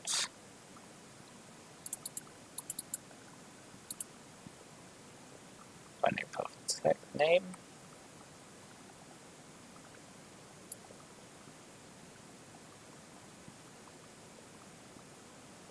Name properties.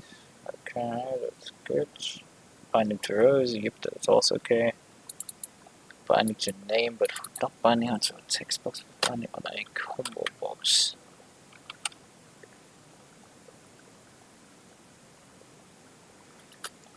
Which sounds utterly stupid and bonkers, but like that has reasons.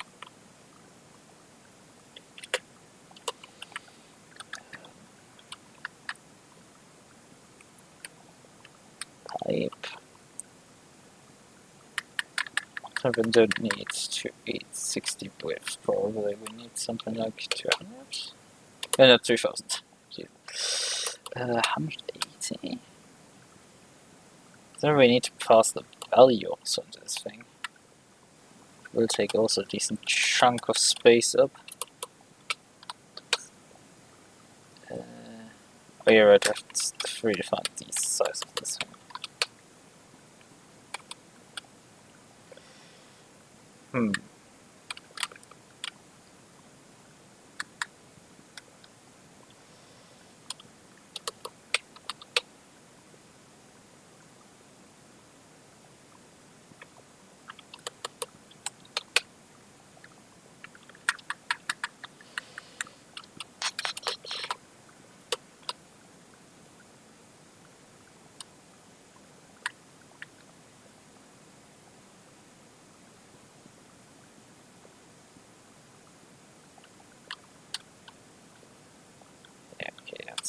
Yeah, type is the mode, which is the cell template for this thing. Yeah, how wide is this thing again? Height. Oh yeah, width we don't actually define. Never mind, I guess. Wait, height is fixed at 500, but we. Oh yeah, we're on the. We're throwing the entire thing right now off. This height I think was defined here as 280.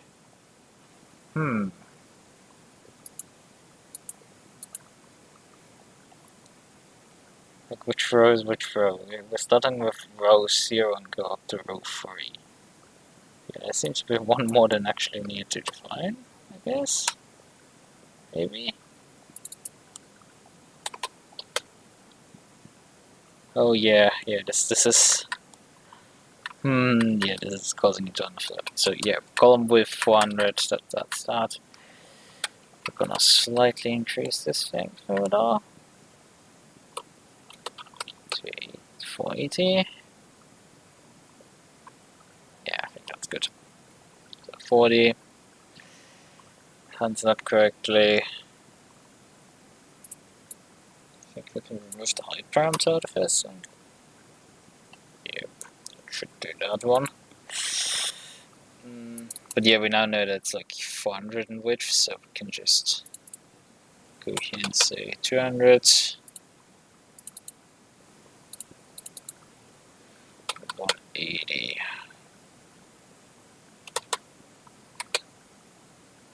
90 on this, and 190 on this. Actually, wait a second, that doesn't work. What did I mess up here again on my numbers? The way did I mess my... Oh yeah, right. I'm stupid. 190. 190. Make this 5. Slightly wider to push the edge of this thing off the screen, but the text box of it should still stay on the screen. 180. This applies also for its combo box then.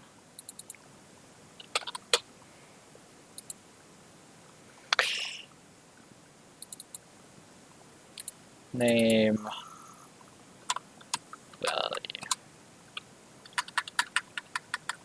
Probably it's better to set this actually to property so we don't have to. Property and then let's yes to value.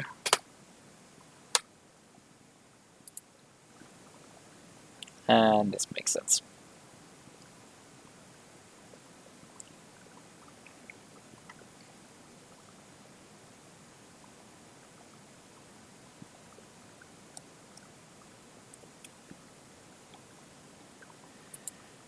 So then, somewhere in here is the selection change function.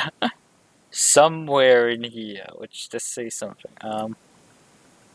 The rename click is not needed, that's just leftover garbage. Okay, here's selection change. Get selected index, which does nothing right now, but we can retrieve this.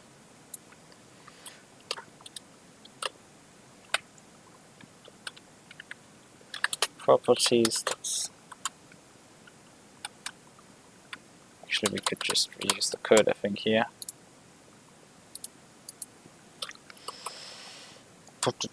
Select index. Item is row.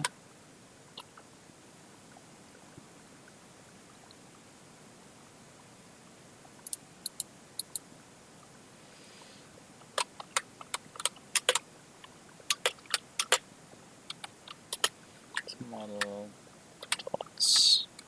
Property row.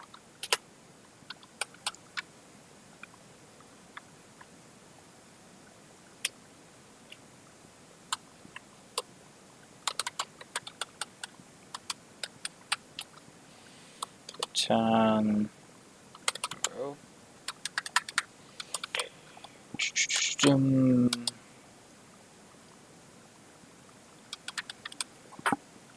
let's return null.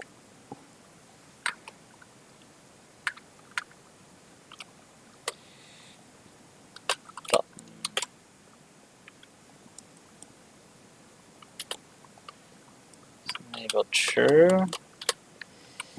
That should probably not quite happen. We need to actually check if this is. Can guarantee that you shouldn't be able to delete anything with nothing is selected. Is enabled false. Good.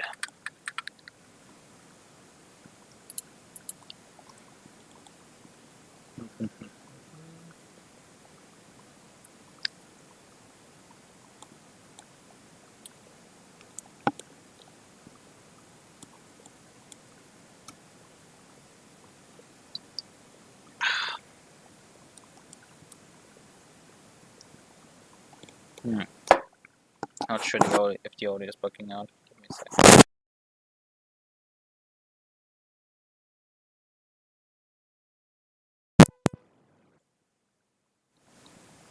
So, I hope that's.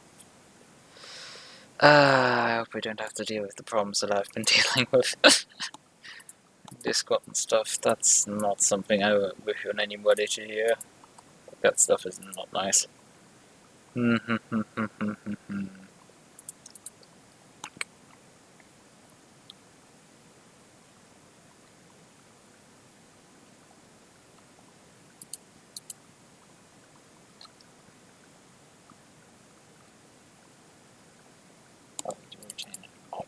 Here. Why would you return an object? You could just return a property row here. You know? Like, that's the only thing that should be returnable here.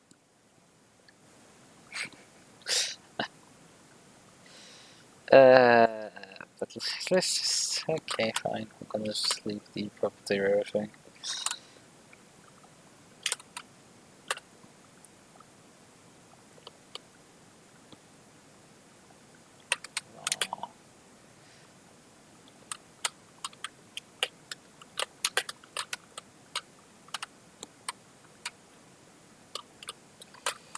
Get next. Now, yeah, I forget always you need to actually put this stuff into parentheses in .NET. We need to set now the button prop to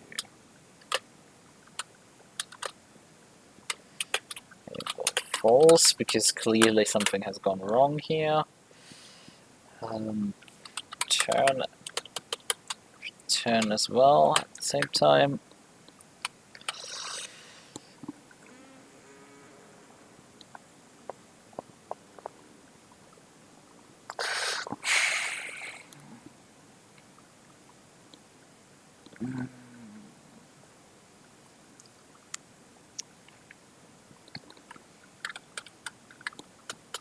So, in case this hasn't gone wrong, we can go into the property lesson, the item model.property change. Yeah, right, it's still called rows. Rows.remove item. Simple. Deals with all of our problems immediately. Oh yeah, right, we have to actually validate if we would like to delete the item, right? Because this is where the stuff really starts beginning to hit the fan.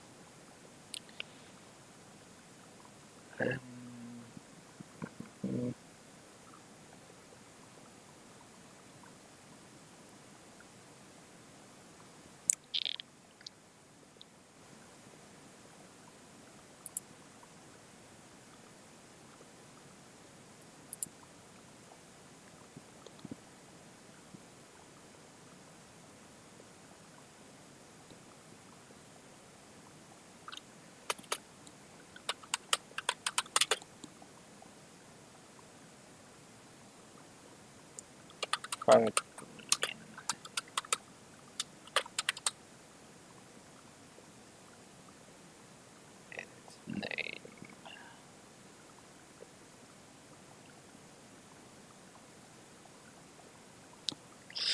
Actually, we can just set boolean required.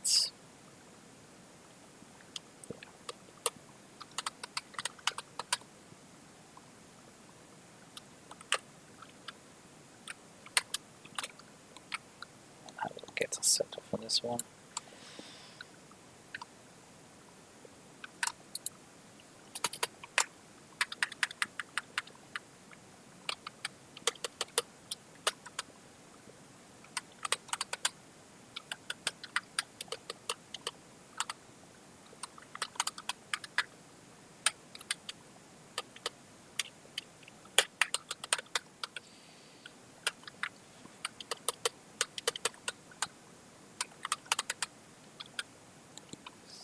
Required. Would need still value validator, but this allows us to evaluate if we are allowed to change things at all. I like to edit this thing.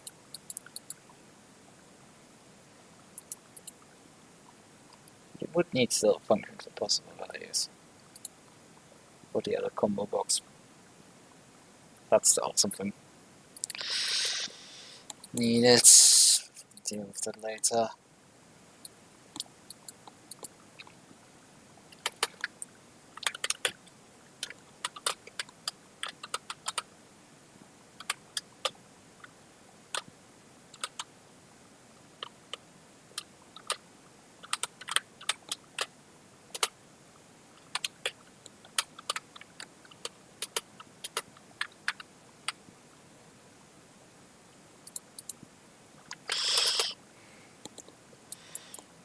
Turn this off and we will continue on.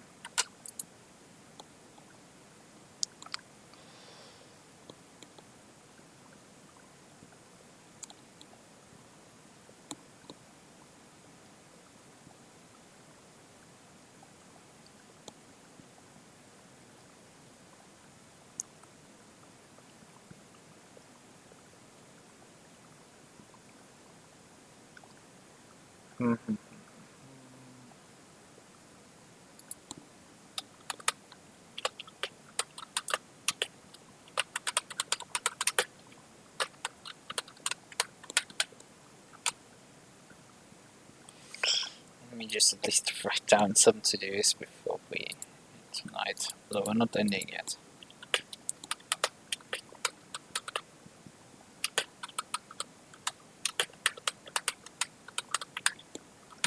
Migration.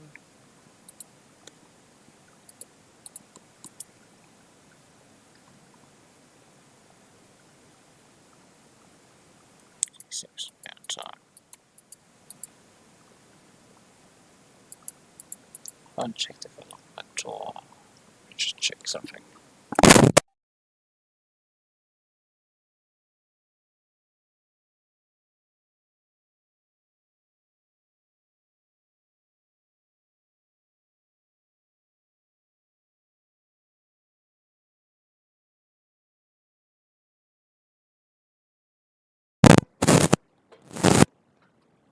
So that should all be fine still. There needs to be some sort of way to validate that we can add values. I mean,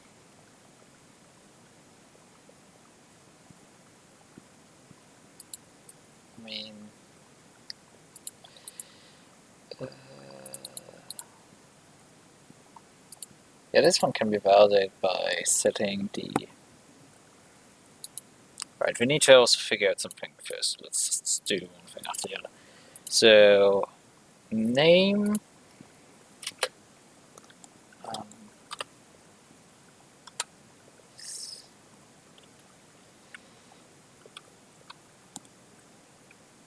Editable is set to binding.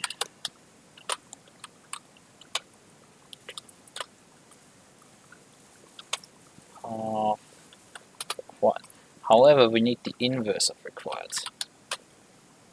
Does that work? Can you just invert something like this?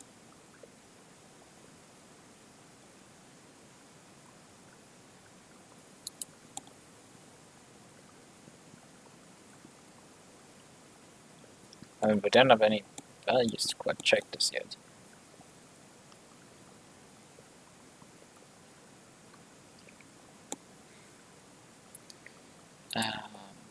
What? Add the editor mode here. Additionally, the data of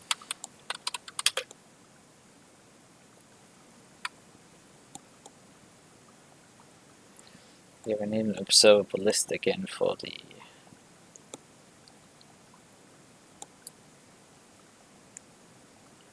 function test rate.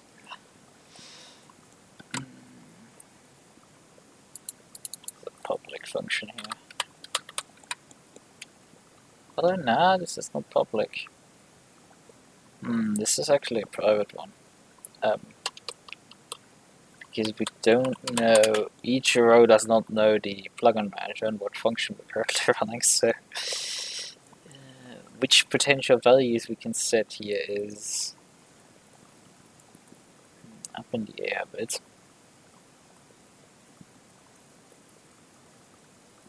Can I set populate whenever the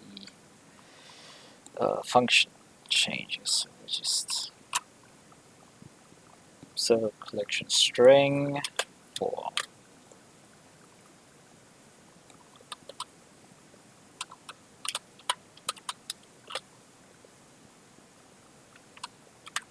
personal names, which we need to also output then.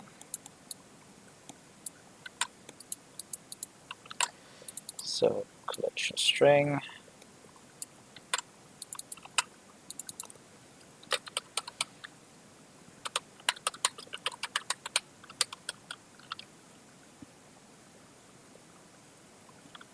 well, actually, we don't need this on this thing. We could have it on the model, but I think we can't. It's a bit more of a struggle getting the model exported downwards.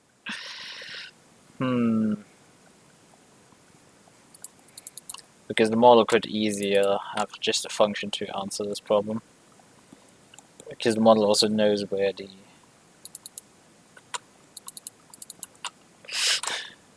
knows which function it is and knows which other thing it is. So that's it knows also the plugin, so it can figure itself out. Do you have any programming socks on? Trying to optimize games. Yeah. I'm wearing Firehose right now, but like mine unstriped. I guess not quite true programming socks. I'm not wearing my striped ones, but I'm actually wearing Firehose because of that. Because the ones I race with go only to my knee, just underneath. They're a bit short.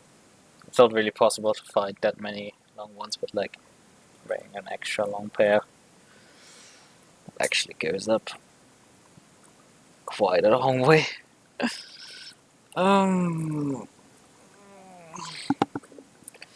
I mean, we're not optimizing right now. All Firehose are programming socks, I guess. I guess so. Right.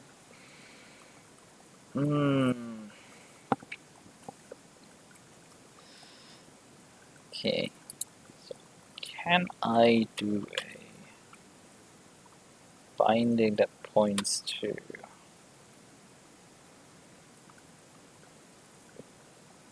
because this binds here all the item sources upwards, but like starts as a data template,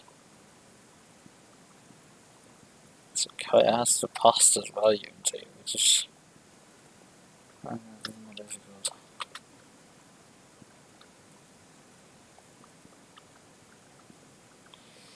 Also, maybe watching British GT and the real world just here from a Marshall post where he flags at people angrily.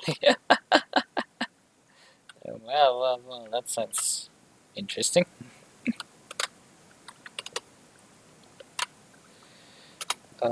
Binding.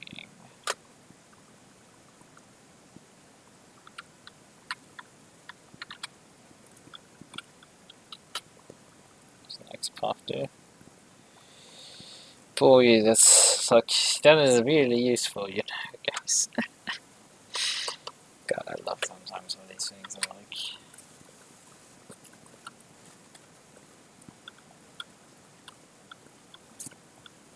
thread from ecstatic. Doing a binding.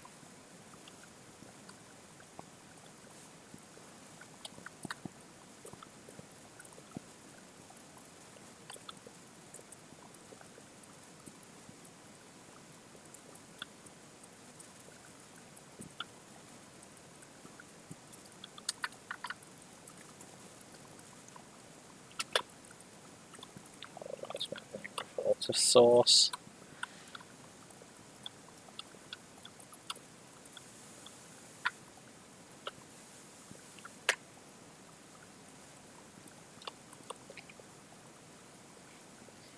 Everyone would get a blue flag. I mean, British GT with the GT4, there's a bit of blue flag waving there. Because those guys get lapped constantly.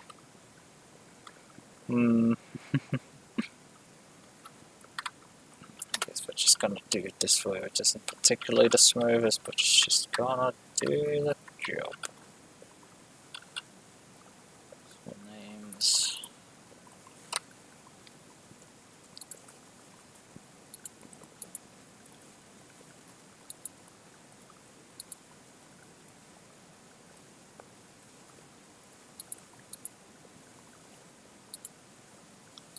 This actually is enabled. It's probably the one I want to set in this case. It's enabled. Items. So this will probably I do want actually I set it. It's about but true as long as it's not turned off. Right. I mean, as long as I just keep the new button right now enabled, I can test this stuff. That should.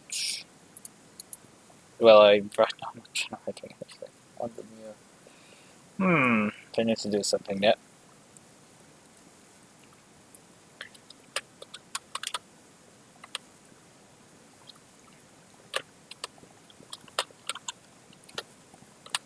Rows.add.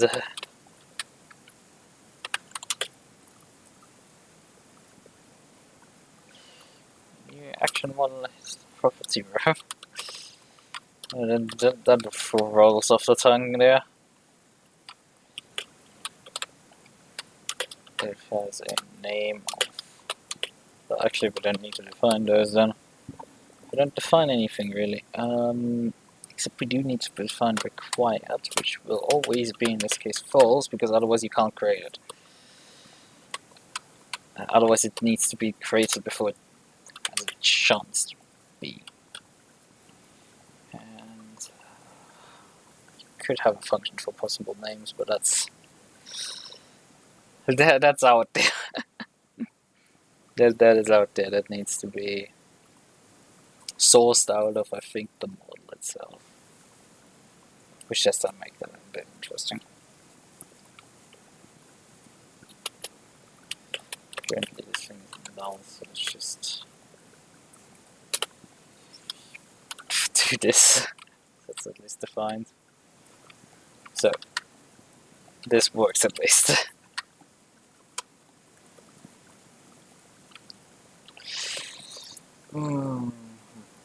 So we can just test some stuff and see how it responds to anything.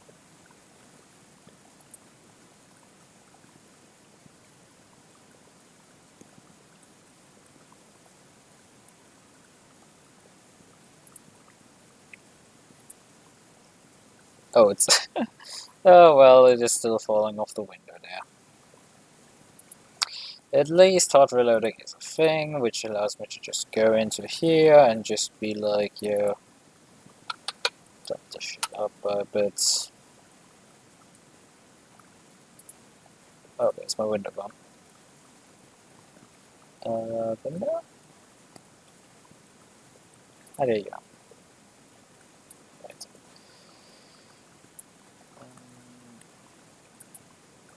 still not quite enough. I guess we could slightly decrease the height on this thing here, considering it's probably not being used.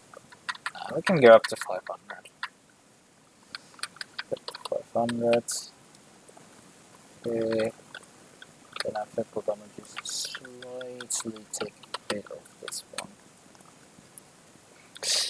Actually, let me just decrease the size of this window just to demonstrate how like utterly cool this is when I'm like, I haven't even saved this file, right? And it updates. It just takes a split second and it like updates. This is so cool. Right. So let's select the property with a empty drop down menu for this.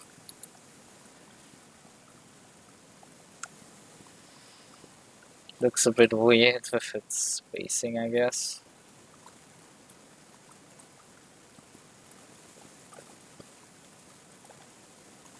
At least you can tell what you selected here. Can I disable the drop down menu? If nothing is available.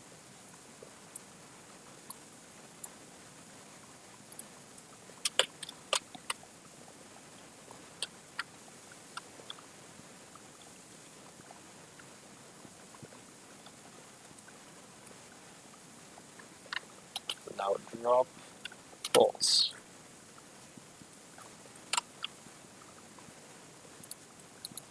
Wait. That probably disables the...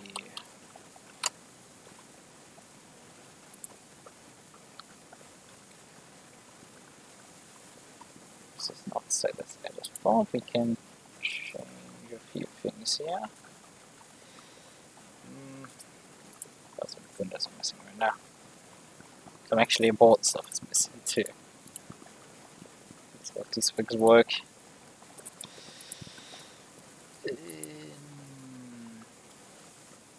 Right here. Right here. It'll still work. I need you. And then I can set this here to make on a new one a required. New. Wait, I can still type on that? Shouldn't be. Oh, I'm stupid. Well.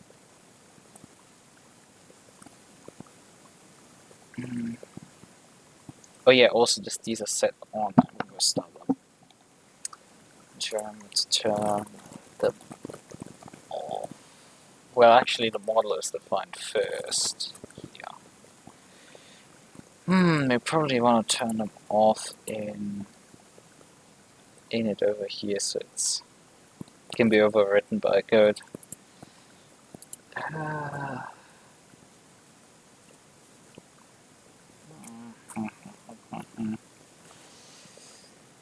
Well, function sets this. Once the function is defined. If this should be available or not. In any case, delete will disable itself anyway if there's nothing. Right. I should not pushed it. Princess? What? Said that new ones are exported if required. What are you on about?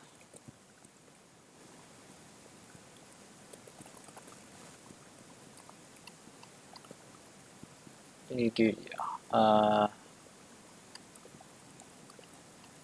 Wait, let's here. Add new required is true. So it should disable then. But did this flag not work?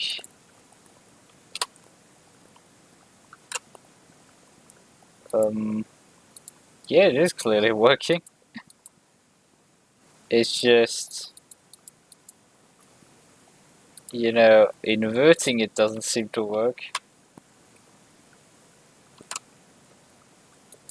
Like, you would expect you can just invert it, but like, nah, apparently not. Can I this, or are you pointing up at you?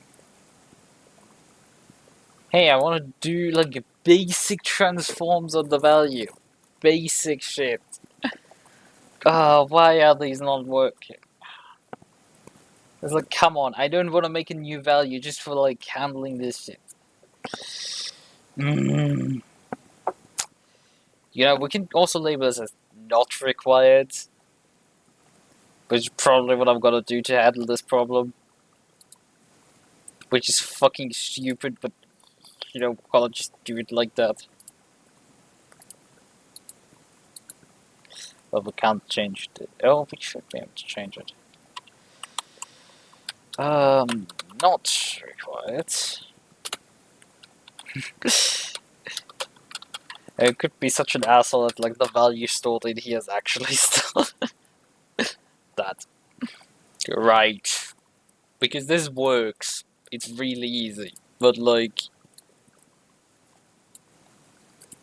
then we need to change this to not required. Not reload. That doesn't seem to quite work correctly.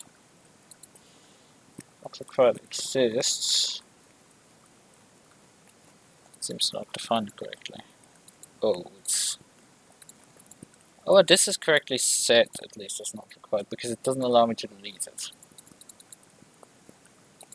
It doesn't want me to delete the thing. But I can't stop it from allowing me to edit it. Oh yeah, right, now... we need to set this to correctly invert. So... flush. We need to improve the defense menu.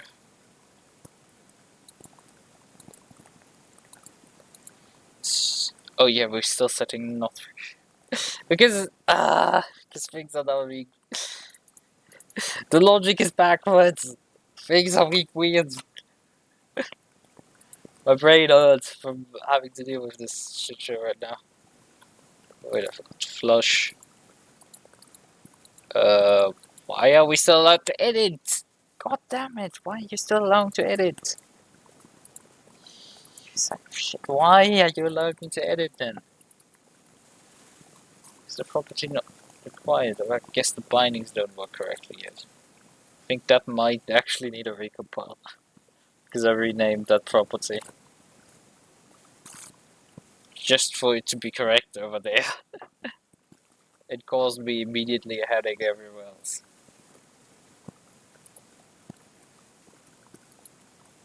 Yep, disabled correctly.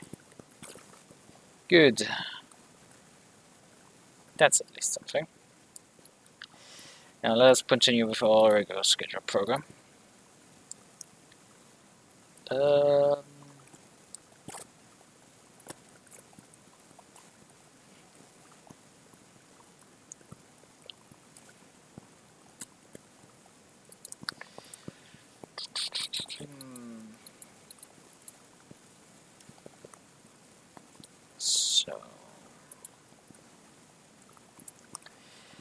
we wanted. Alright, let's just keep it like this again. We wanted to try and set allow drop to false.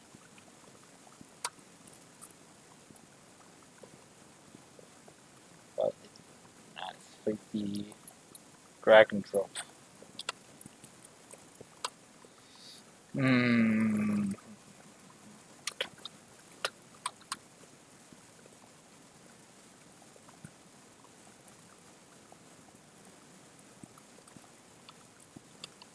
Item source. I'm not sure that's actually correct.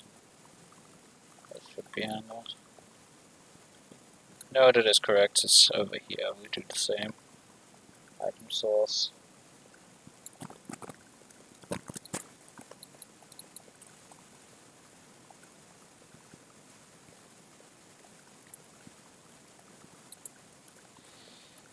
Let me just briefly go into here.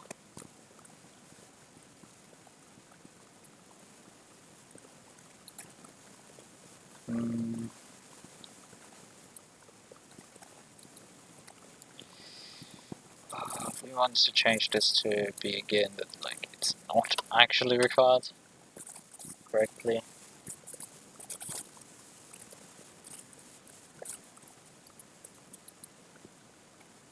So we can play around with these things a bit.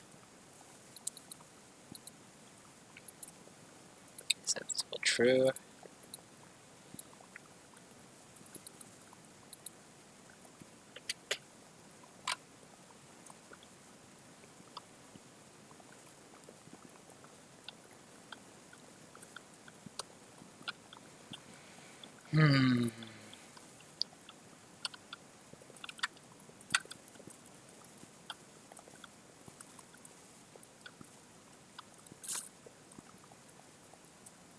There's a bunch of stuff you can do.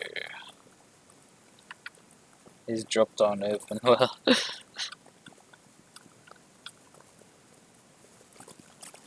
We can set them to read only instead of disabling them.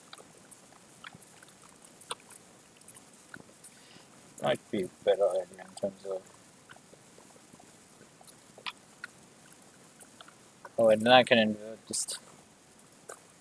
You know, you did this change here, right? And then you discover that there's a read-only prop. Pain.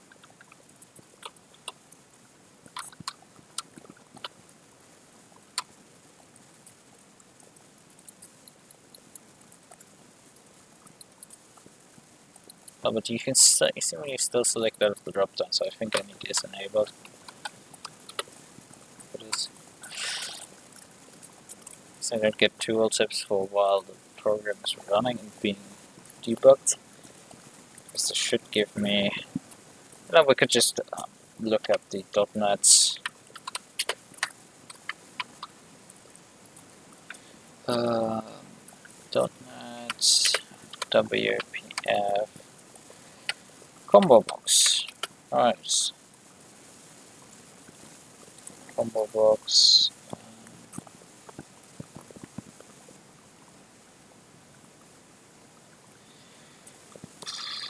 This is all way too basic stuff.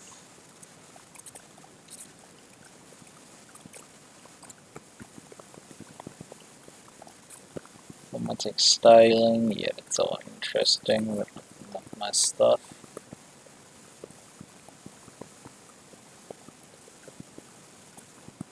Any check this to come sometimes? Yeah, right, you can add things to the...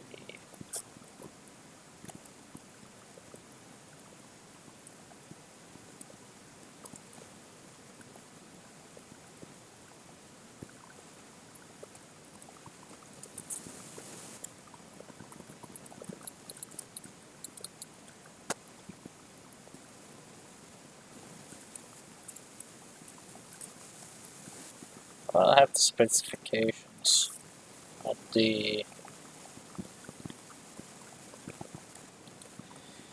what... Because I want to know what I can technically do with the combo box, not what I can... Well, that's the same tutorial I just read. Okay.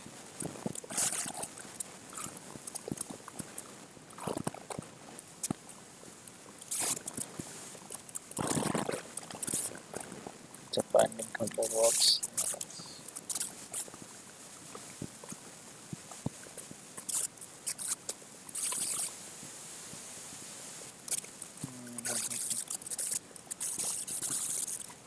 Here we have some interesting.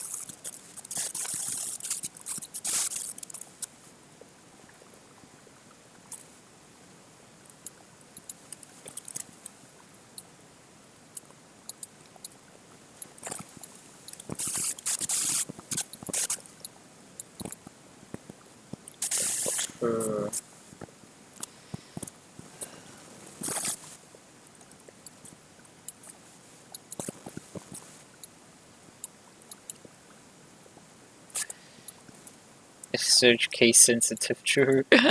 That's interesting.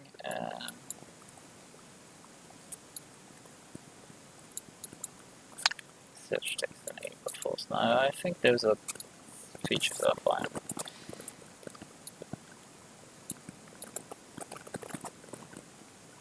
Let's changed. Okay, that's good. Def line sum in this case. Selected image, selected item, text.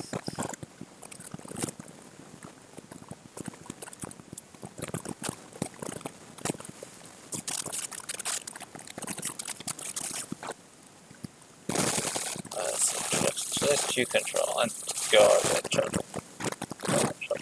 so I still want to just have the fucking specifications. It is not much about people.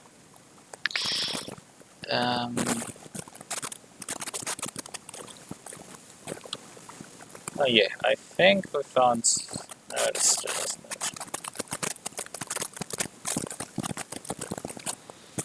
Maybe we arrived finally at what we were looking for. God, this.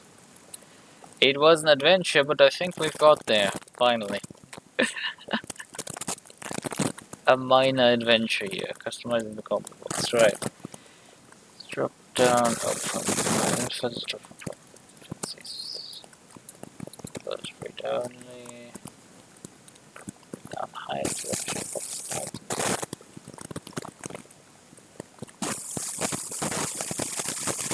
Stays open on edit.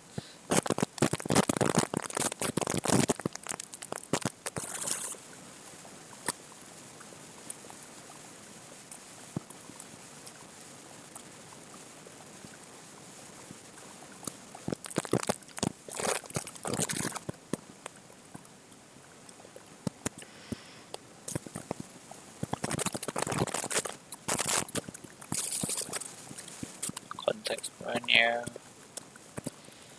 Check context, dispatcher, effects, focusable.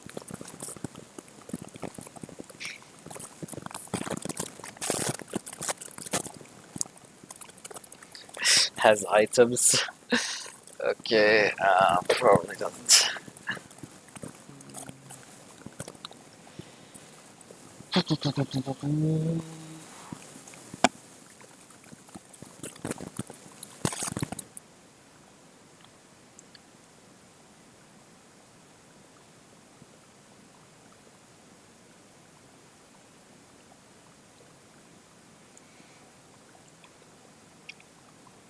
Yeah, but I want a forced drop down shot.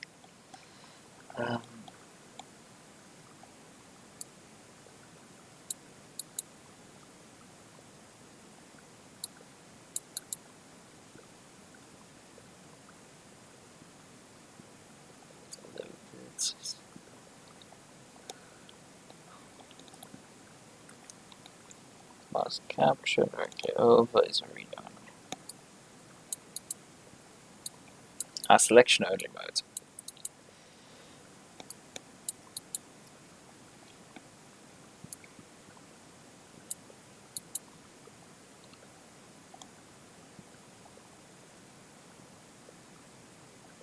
Stylus. Tab stop. Text case and text search enable is visible. For that, items, container style.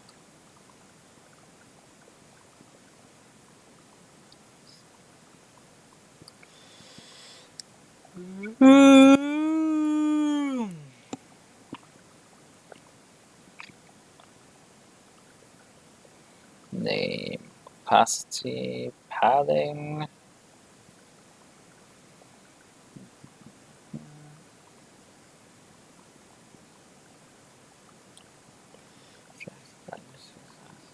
Value.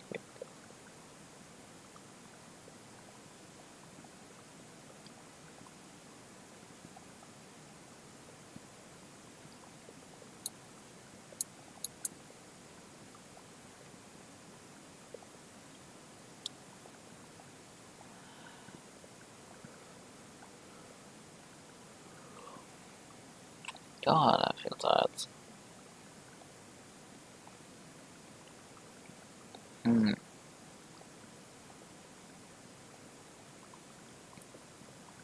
Methods. A bunch of methods.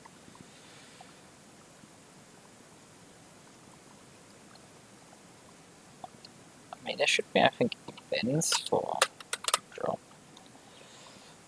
Oh, there's a few.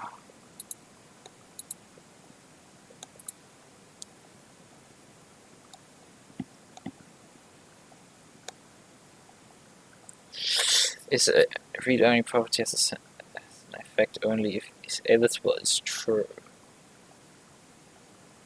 Wait. How does that make sense?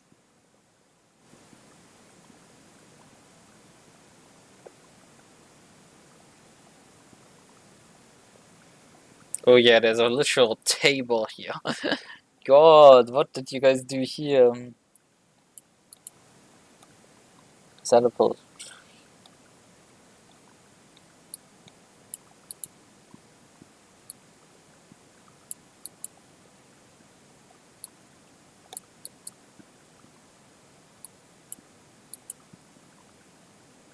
Okay, copy this.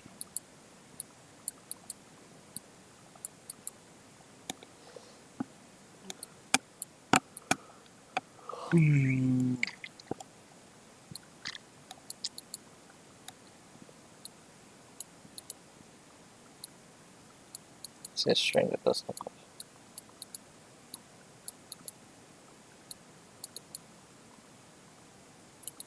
God, that is weird.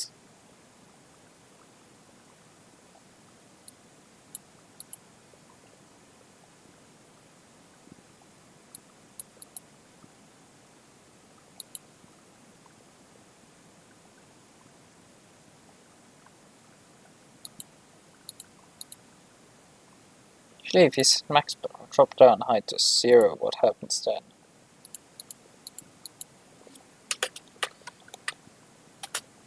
Zero.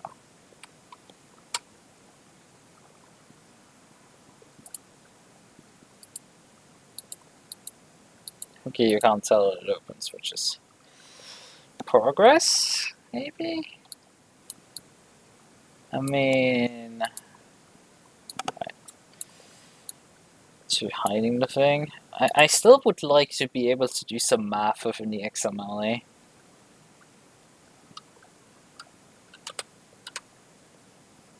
Okay, thank you YouTube for sending an email.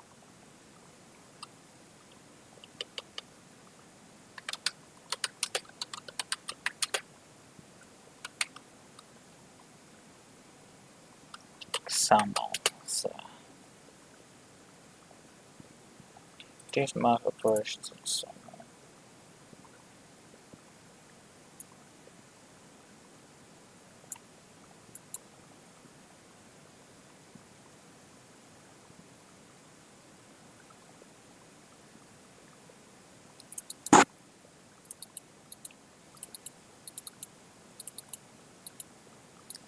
Set it here as JScript.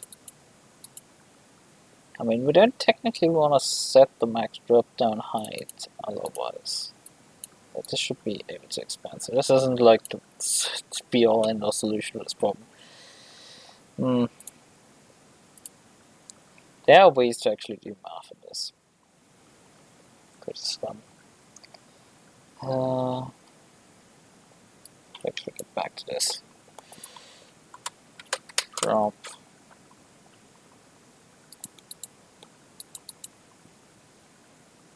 So it's open edit on drop.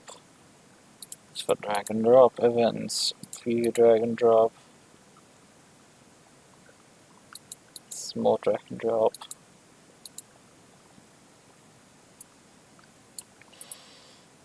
Occurs and then drop down list of combo box opens. Right, this is the function we kind of want. Drop down open.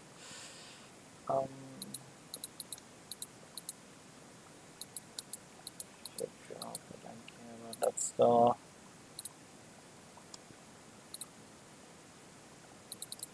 so yeah, we can. What we could do is just whenever it opens, immediately close it in response if it's empty, which is an interesting way of dealing with this problem. Although I don't know if it's gonna generate correctly.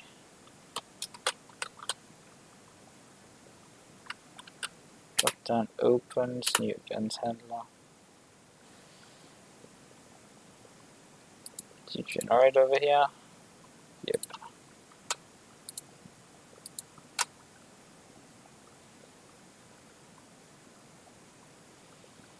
Oh yeah, hard reload. Fix here? Okay, good. So, sender is probably what we want. Let's just get here. Create sender is combo box with an items count of 0.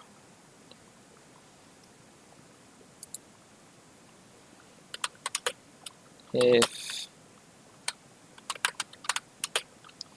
is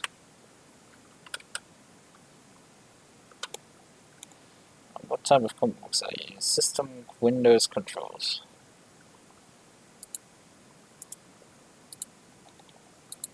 You kindly give me suggestions instead of just like sitting there and not doing anything.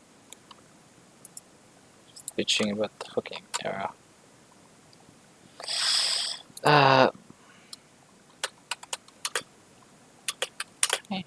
System dot controls dot combo box. So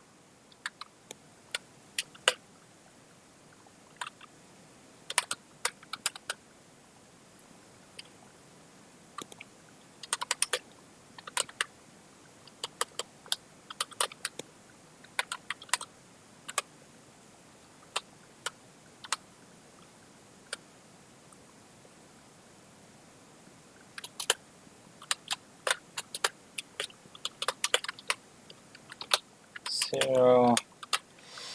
Then we're not displaying anything. Then we'll just go combo dots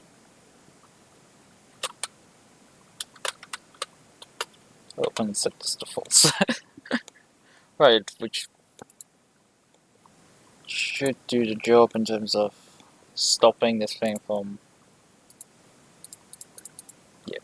As long as there's no values defined there, it can literally not open the dropdown. Which fixes that problem. Because we don't want to have the ability to let someone drop down stuff.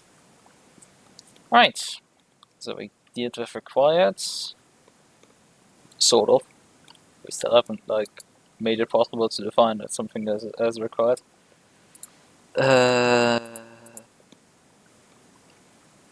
Start with funnest possible names.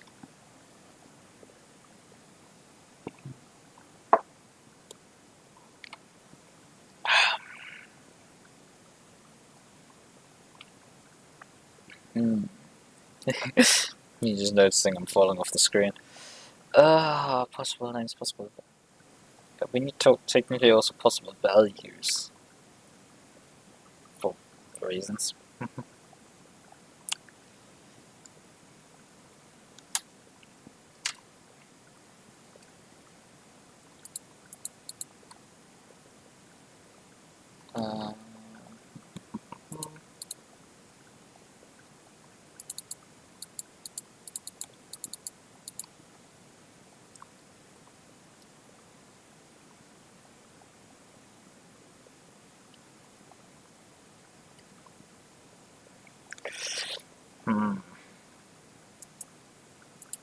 I mean, we could do some recursive stuff of like you own the reference to your own function, which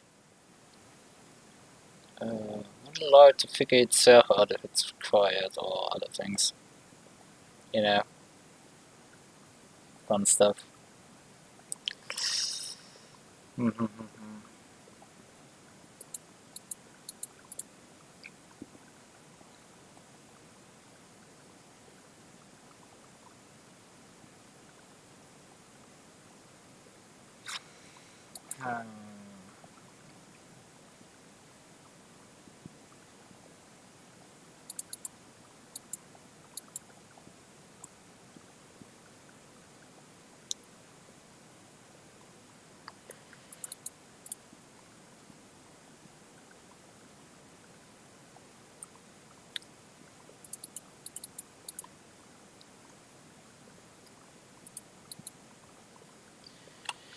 That would make more sense. So let's add a... Yeah, we don't actually, just not defined. I mean, the problem is if we change something in the other end, right? If function, for example, gets updated, we need to update all the values and property. That's fun. That's really fun. Make sure stuff with property gets updated properly. Yeah, that's... Well, we could just add a function to deal with that problem. To just trip off on property change. And be like, yeah, that you need to update some stuff, please. Please go and do stuff. Alright then. But we can just define a... the public... it doesn't like me adding stuff.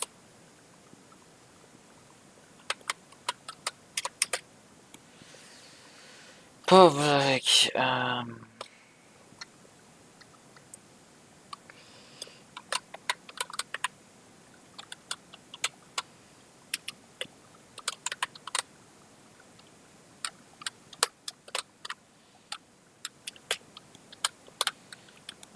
gets set. Not even with a property update, we just come in here. Have also a public voids on function change.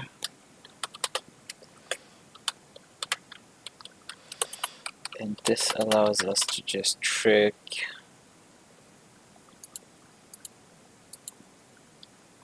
one of these out.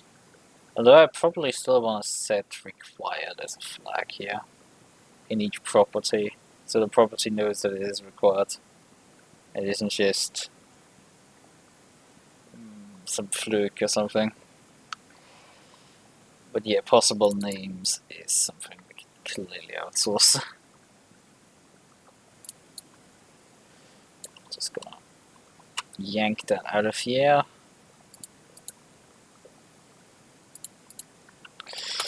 Move it here.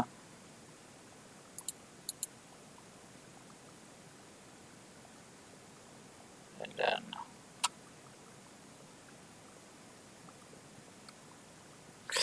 actually reinsert this thing kind of.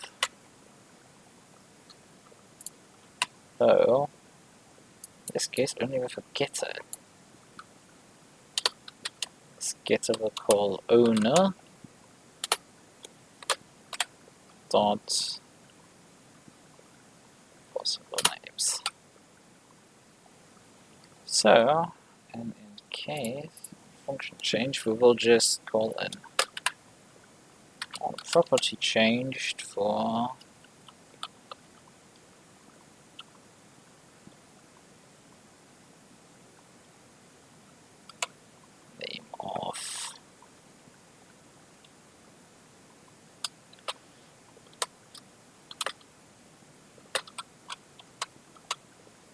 name of possible names. So it still doesn't like this. Requires restarting of the application. Okay. So because I stripped the internal possible names variable, it doesn't like that. Also, this code here sets possible names somewhere, which yeah, we're not doing that anymore. Not required, so it's not set right now with this. But possible names returns like this.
also include this code down here. Also is editable as true. Also there. But in comparison, we don't need to, that the binding of is required and stuff like that. Those need to just basically sort itself out. What? Oh wait, we're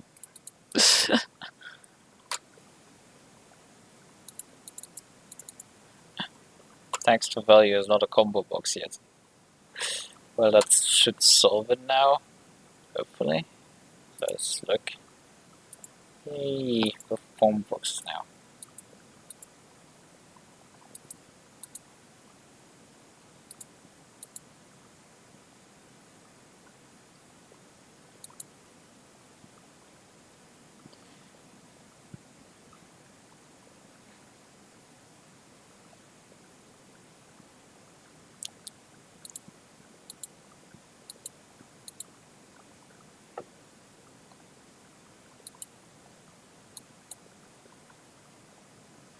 But yeah, the fun will begin when I implement that you can change this as a function. I've just realized that was a plan of mine. Ah, that's gonna be utterly not fun. I've just realized what I had thought of in the past. Oh, that's not gonna be fun. Pain. We haven't gone particularly far tonight. I mean, I could technically create functions, but like this stuff doesn't work right now. There's still the internal rework of customs actions required. God, this is not good. And I think we should probably get to that first. I kind of wanna call it now, soonish, but I do wanna like get a bit further.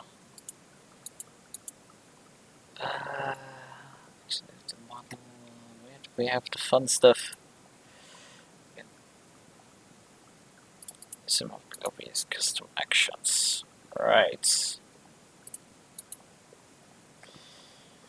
And this is where we're gonna gut half the function here. We do need a different object type here. And we're gonna, I think, rework this thing here specifically as well.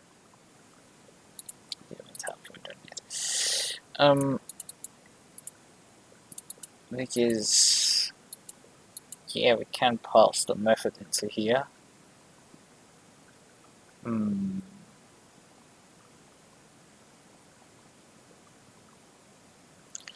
Is there a type that would contain more than just a single action? Because this is like, we can invoke our parameters here and pass it out again.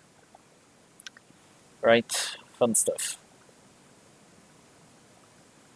Actually, we could probably, if we reformat this entire thing, right?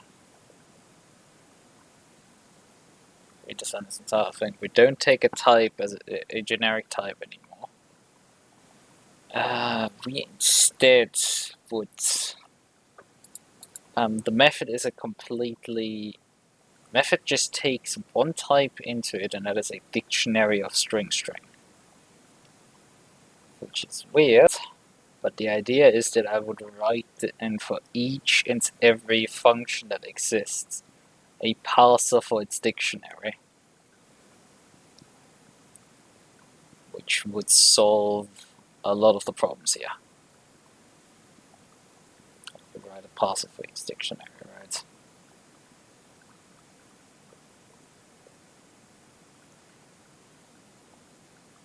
Which then pushes the values into the actual function, so we don't need to deal with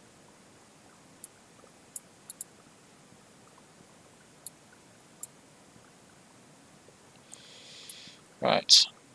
Dump this. We're gonna go here to auto work with this one.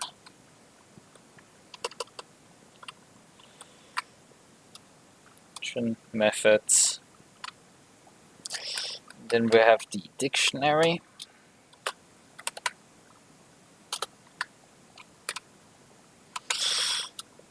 It takes a dictionary of type string.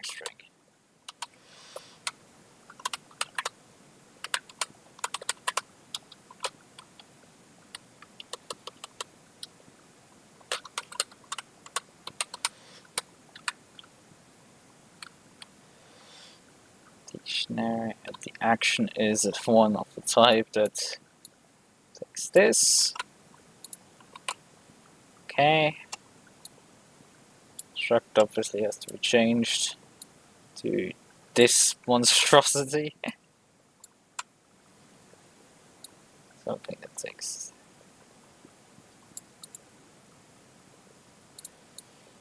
this here.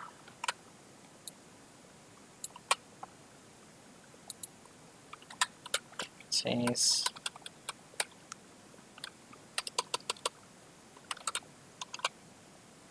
what? Sometimes the autocomplete is like, you're drunk, go home please. So, trigger action, try invoke, and we just pass properties and such. Done. This will get messy quickly, because now every single function here in custom actions needs to get a handle on this one. That I need for especially for registering each and every one, I need to have a method that parses all of this stuff.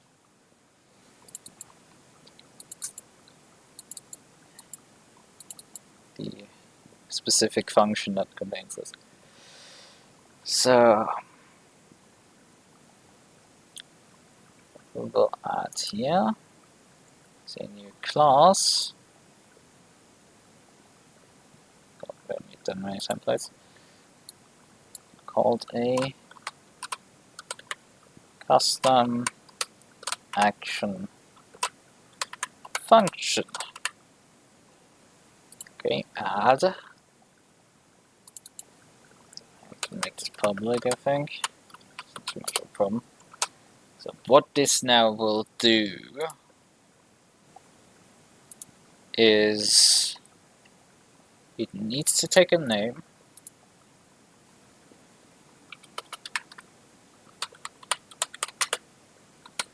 String name.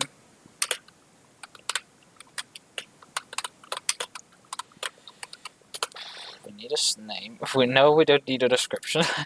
Description. We could actually add a description. That might actually be useful, but like, no, we're not thinking about this right now. That's gonna be a different day. We need the... And we need the methods that will...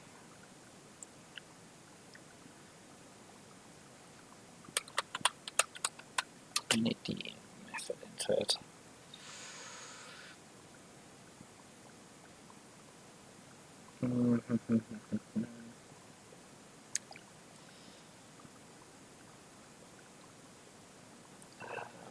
Let's just copy this action. Let's contain the method.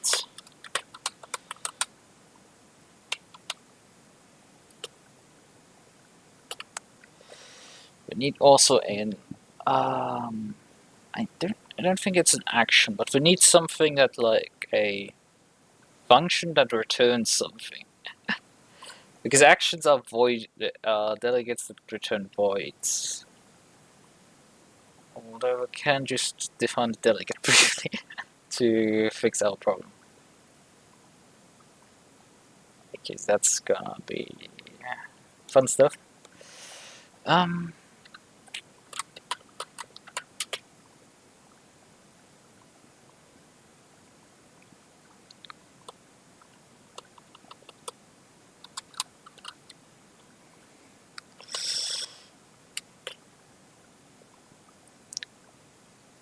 Delegate that defines we need do we need to return in this case? We need a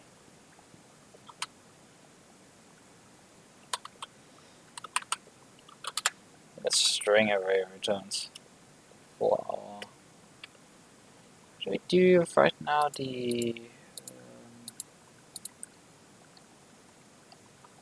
here we need the model, right? Model on get function. Oh, yeah. We do this here. We do a loop over the get function list. I think that is acceptable.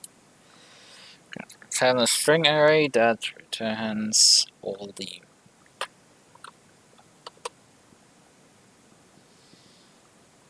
on one hand we need the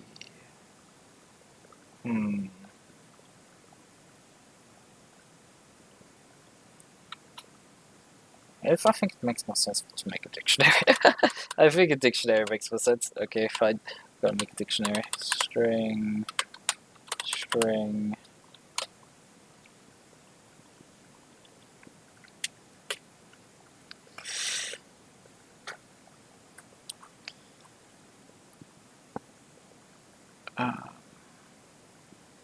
So returns the dictionary. Say.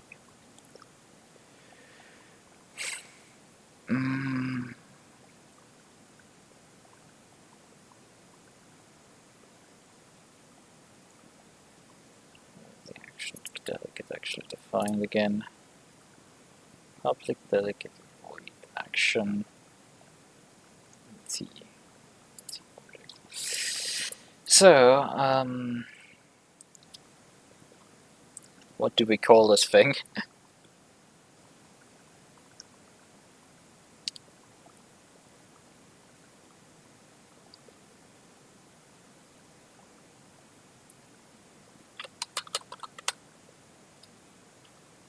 Not a mapper function, it is a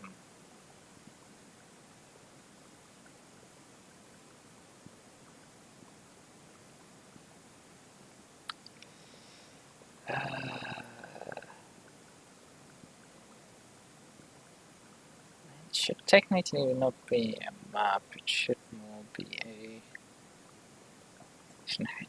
God, it's complicated. It's like we technically need a list. Right. Let's not overcomplicate this entire thing. We need something that returns.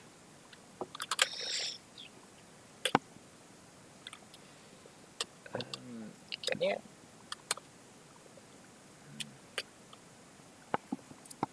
Pretty sure there should be a generic type that can handle these things. That's just.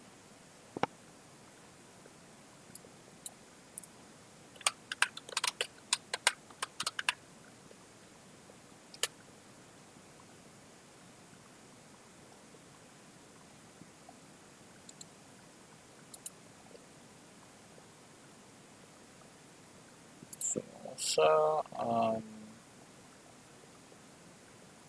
func T result. I have a feeling you. Yep. Func C T result. Alright, I think we have found our type that we can do at least what we wanted to do. Except we can't pass anything into it. I guess, but like there's also func T result.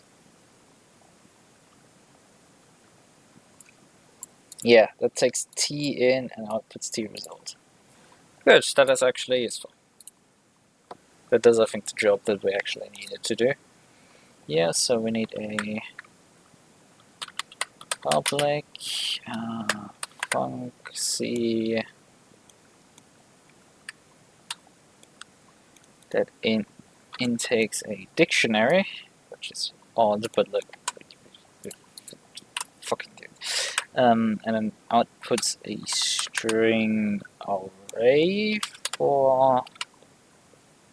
Actually, the first function doesn't even need that. We just need the list for the required stuff. Like.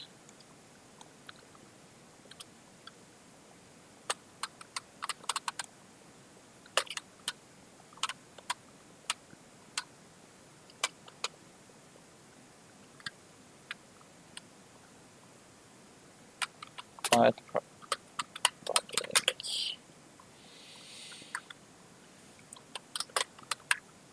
func string array. So,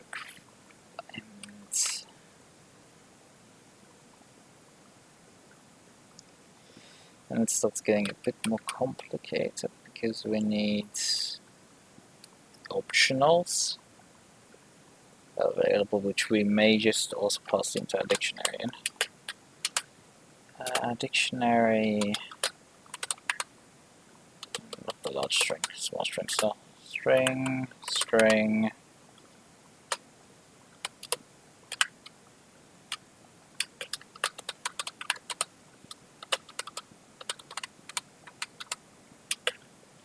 optional properties, get set, and then we need a function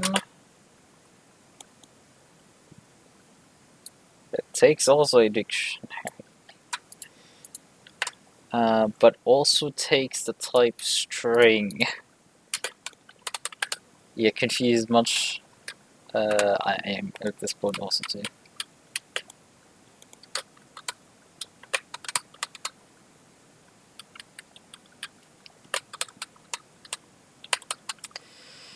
Get possible values. Okay. So, technically we can actually skip the name because we probably gonna put this into a map back in the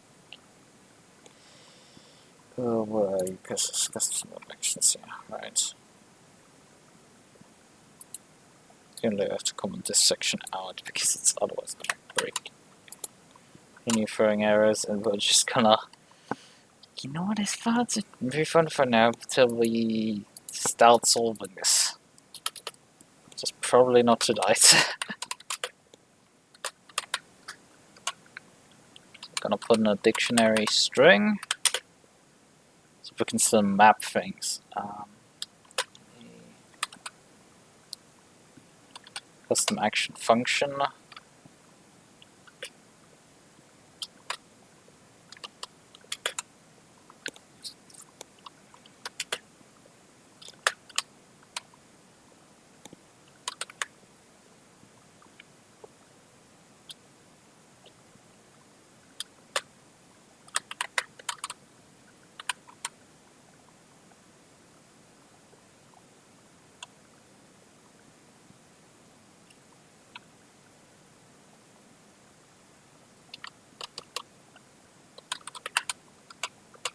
Set.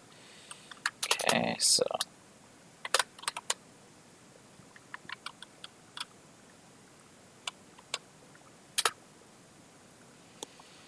and now the stuff really starts beginning because we need to then add all the individual things to it, which will get very quickly very messy. So we need to implement every single one of these for every single function. Actually, come to think of it, we could do, instead of doing function pointers here like some other madman that I'm doing right now, I could just, you know, I mean, this has to be a function pointer, like otherwise this thing will, what does it? Does it really have to be a function pointer? I think it doesn't, maybe. It might not even have to be this one, but like, for these other madness here, it's like I can just define this as an interface and then implement every single different thing as its own class that like implements all these functions individually. And this does have this advantage that some of these do reuse some of these like values, like get possible value. Okay, I can just retrieve this function, you know, because a lot of these are not like bound to their values in their class. They're like just static functions that are mainly dependent on like the state Oh yeah, that's a thing. I've just realized because all of these depend on. Actually, that's not a problem with our function in this case, right? Because I can write a inline function that hands over the SimHub object. It just like passes it in there and deals with the problem of having access to this thing here. So I can just like get a function that passes into the function that like, God, this is functionception to say the least. Right. In any case, that's not great. Although that is not much of a problem because we have access obviously to main up here, and whenever we instance something, we can if we make this instead of a class and interface more like, then we can just implement these. Say these are functions. A function that needs to be. God, my voice is empty. And say this is a function that we can yeah, I have just make these like abstract functions. Then we can just implement this class and everything for every single one of these actions and just obviously map over these still like this, and then can still retrieve certain values. Like for example, the function to pass a function and all of these things. The final method.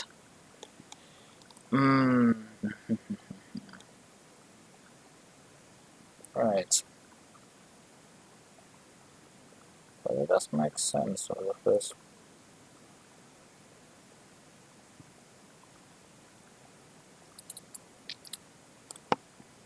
We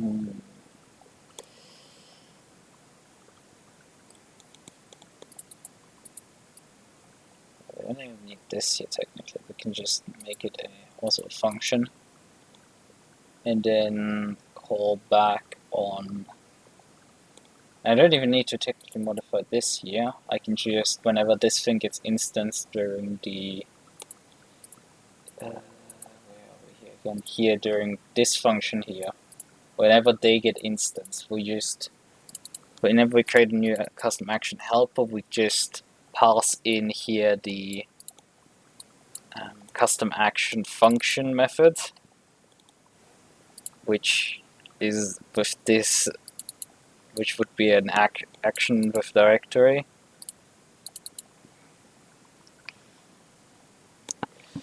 But yeah, this can just be implemented as a public.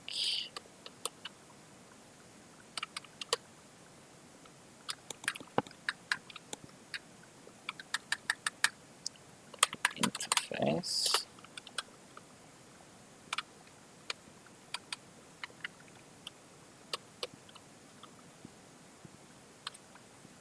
So the tab then gets set. Oh yeah, and this doesn't pass anything back, but it's simply a void function. It takes a dictionary, properties, and we take, this is the map and run.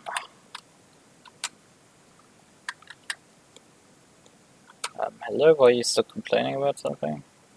It's not bad for this item. Okay. Because it's the interface right now.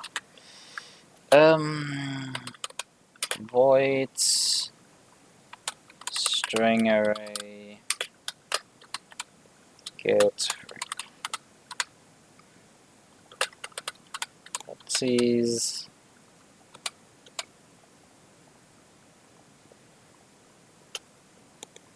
Are you complaining about the string array right now? Oh wait, I'm stupid. Double typing there. We have a string array for optional properties.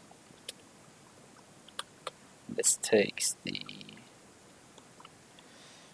dictionary properties as a property, which is odd, but it works. Good. There's dealt with, and then we can implement a string array.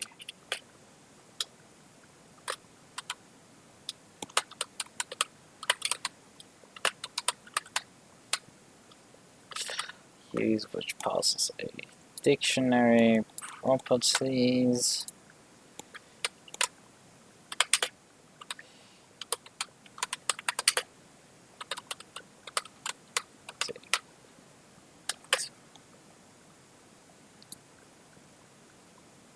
So,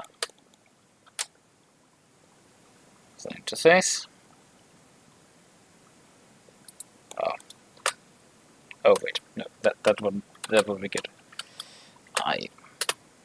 Technically you can make it as an abstract class, but like, you know. Do we need to? No, we don't. That's all. Right. So, I think I'm gonna add an entire folder for this. This is gonna get messy, and we're gonna just add an entire folder for this.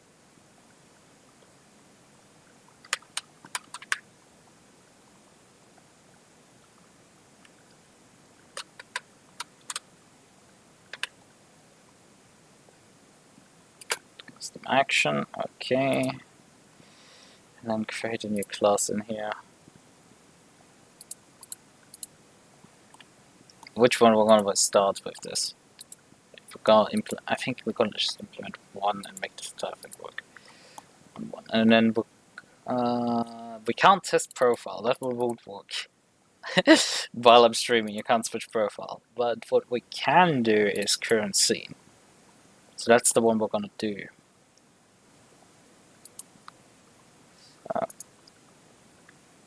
Add.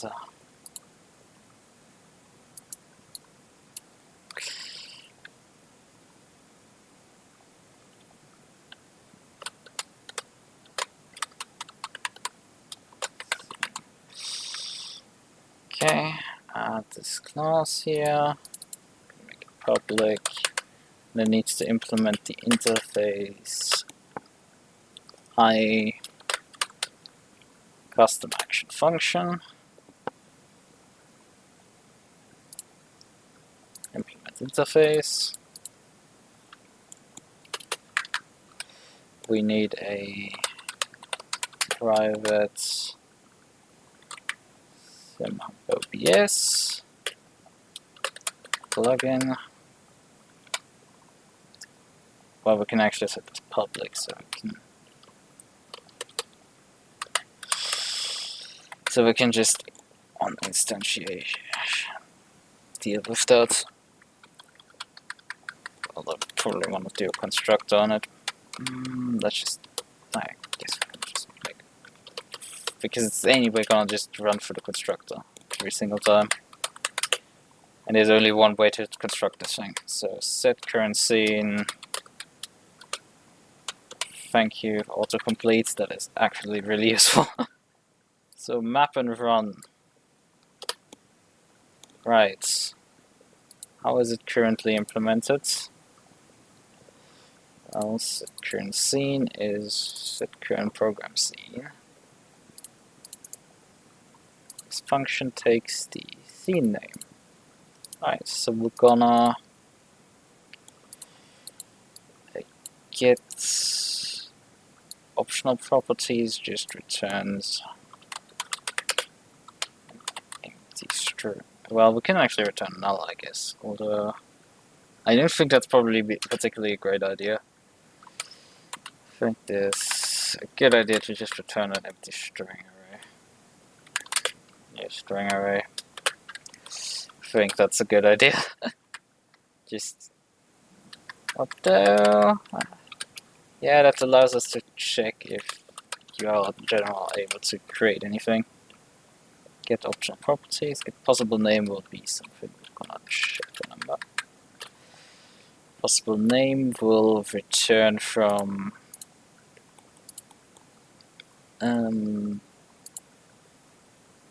Yeah, because we have these kind of scene, which gets a scene helper. Right. Scene helper does in this case do get list. Honestly, it's probably just easier to just run a scene helper on this whenever it's required. Turn it the correct order. Yeah, that's fun stuff. Yeah, we're just gonna make a scene helper in this case and just deal with that this way. I mean, I could save some time by like not instantiating, but this doesn't happen while you know, this function doesn't run any other time than when you're configuring stuff. So this is, we don't need to think about performance. Performance is important, don't get me wrong, but like not here. So new scene helper with plugin dot with WebSocket dot get list. Can you return a string list? Yep, you're already returning the correct stuff that I need. Alright. Save me a bunch of time. Get possible values. Because it doesn't matter, like the only there's only one required property in this topic, and it is like so this is always gonna return a new string array. We're gonna define the values for it as scene name. Okay. So now go into properties.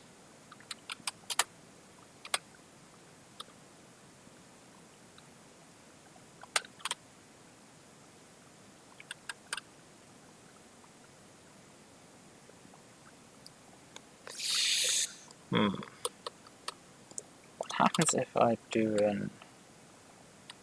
I think this still, if I try requesting a value of one of a dictionary that doesn't exist, it throws an exception. So your best bets in terms of like not blowing the program up is to do try get value.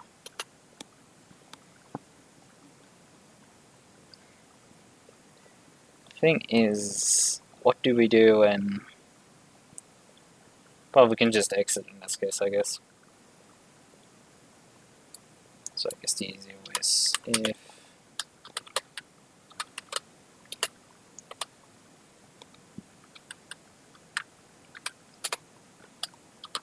contains key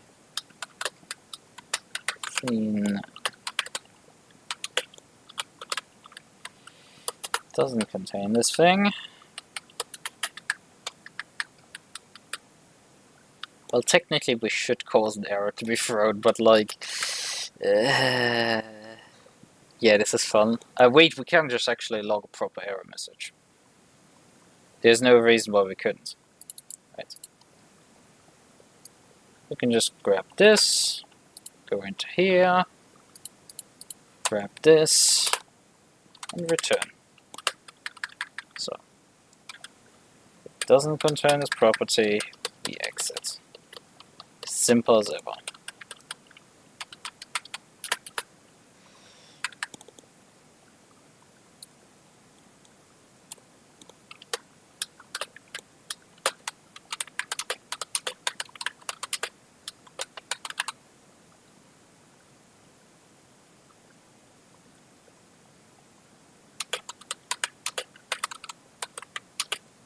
Well, we don't know which... Actually, we can just throw an exception upwards. We can just throw an exception here that will obviously be read out here. So that is... well, actually we can't because the method is asynchronously invoked, so this kind of causes a slight issue. In that sense that we don't log really, but Yeah.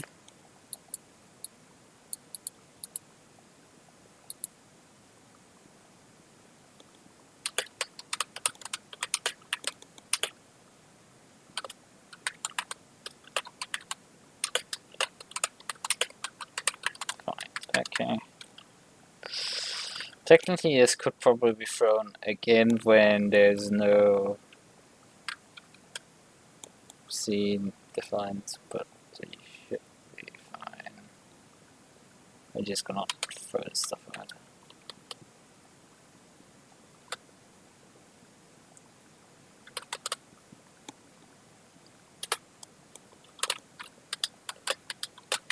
Scene name.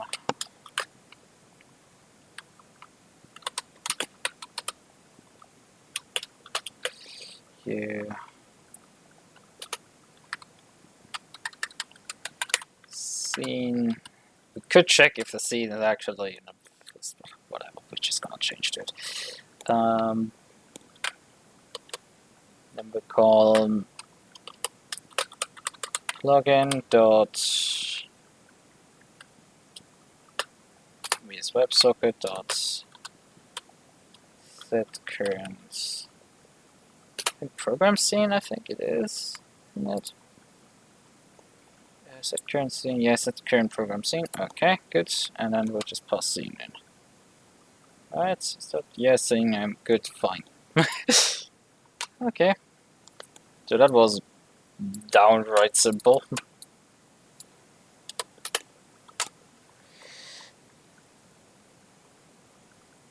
But yeah, this can get a lot more complicated once we get to filters. It's just, we have one is implemented, we can just use it. This doesn't need to be open. We can go, because now the helpbook's gonna deal with it itself. Do you need to have implement it hooking correctly on it?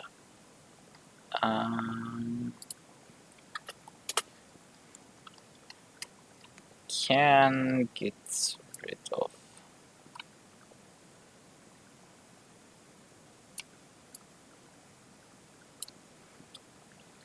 PC, and then can just do for each function in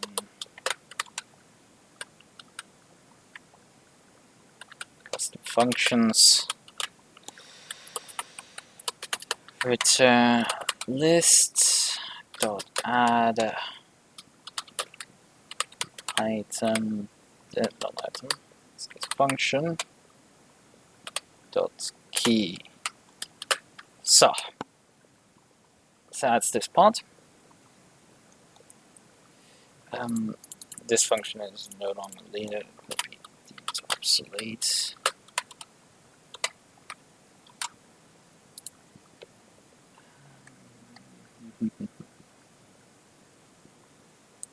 And also this one is deemed obsolete.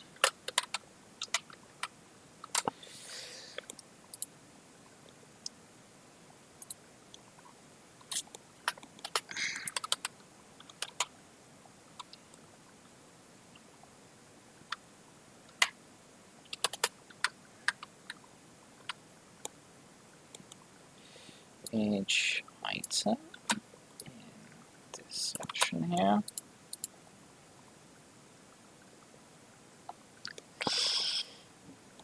Add an action.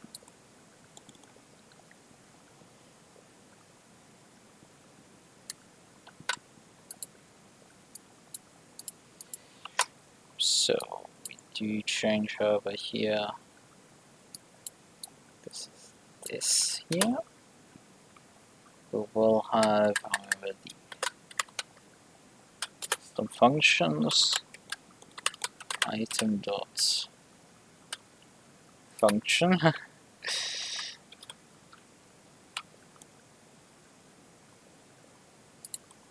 dot map and run, and then item dot properties gets passed into this, and then we can trigger the action. So, and we do need to do the quick check to make sanity check to make sure somebody didn't change JSON and broke everything, which is a very valid concern in this case. So, right, perfect. This does even work now, as far as I'm concerned. It's like this should probably even work.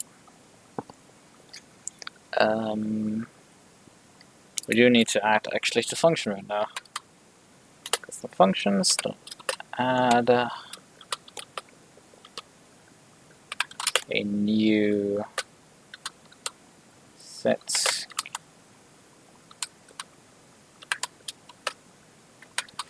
scene main. Oh yeah, we need to pass in a string which is set current scene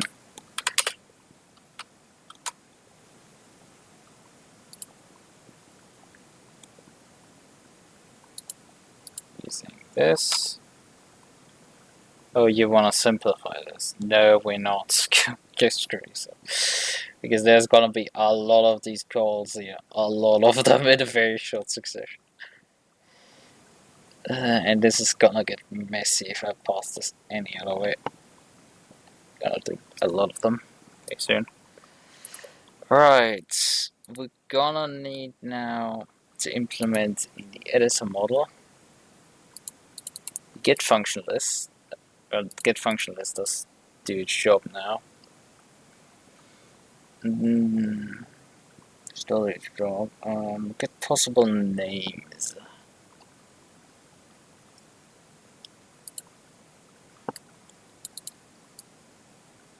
No, function like this. This is a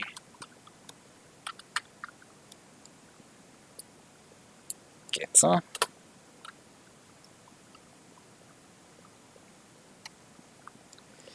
Which returns based on which function is set. So the question is the function set correctly? We do have access, I think, to the plugin here, if I remember correct. Plugin dot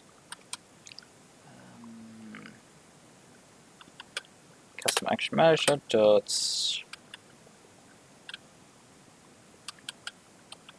Oh wait, did I make that restrictive in terms of accessing it?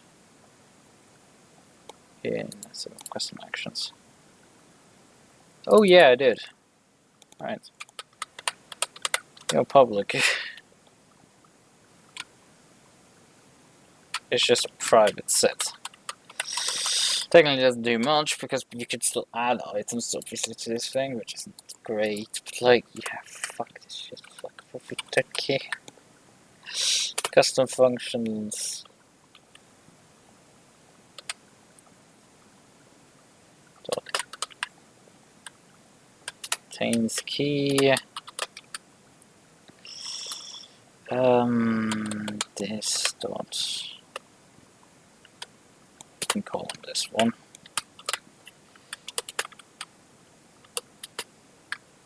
Oh yeah. If this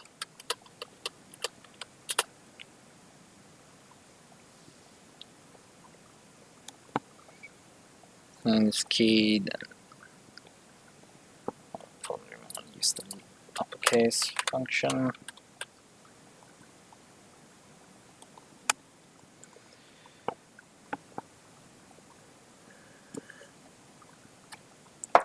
There's a bunch of pings on Discord, let me check on them. Yeah, this announces the events, which is the one I want to attend, but now I need to end my stream before. Right. I have, this is gonna be a bit of an arms race if I want to be done before that. Just getting a working prototype of this thing off the floor. Possible names I could skip technically, but we're just gonna finish implementing it now. So we're gonna retrieve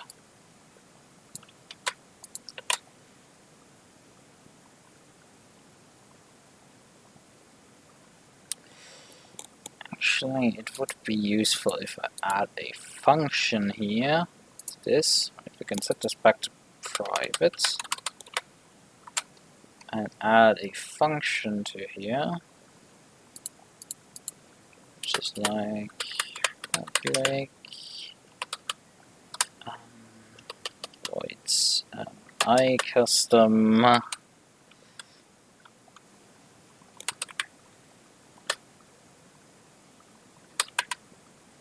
custom action function.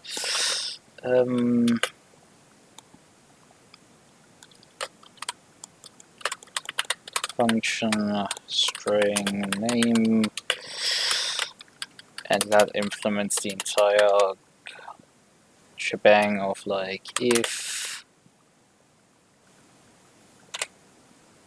function does contain key,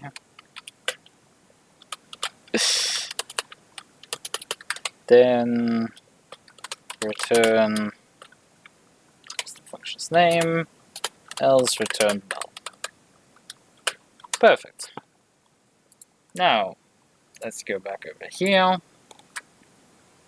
and just go lar func equals dot get function this dot function.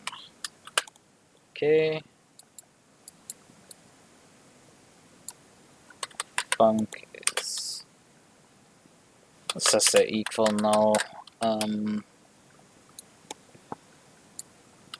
return a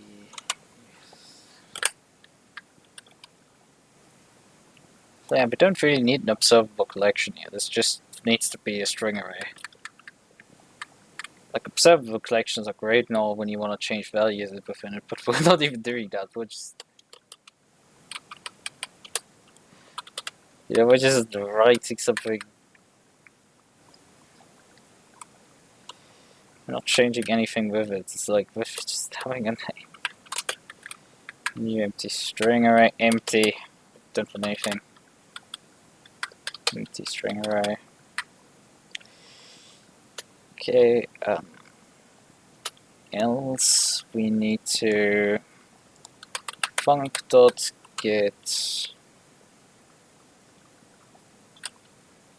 optional properties in this case. Oh, we need to actually create properties out of this .rows. Ah, let's actually do that on the fly. So we're gonna go into here. And just yank this code, I guess.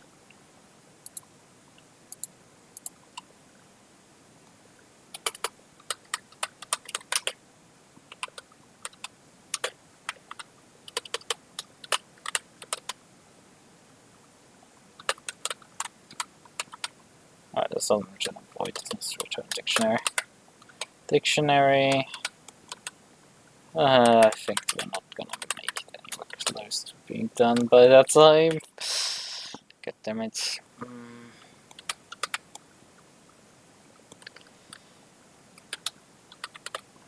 Properties, we don't need to pass anything in, we just need to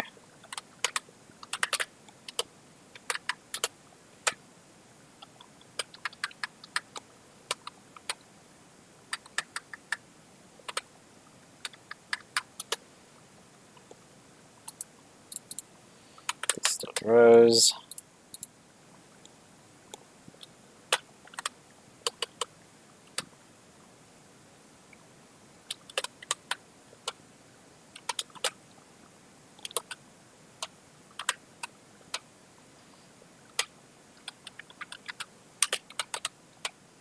Please, okay. Oh wait, spelled it differently. Good, fine. This deals with this problem. Properties from this dot build properties correctly. Can also now in this code base just change this here to model.build properties.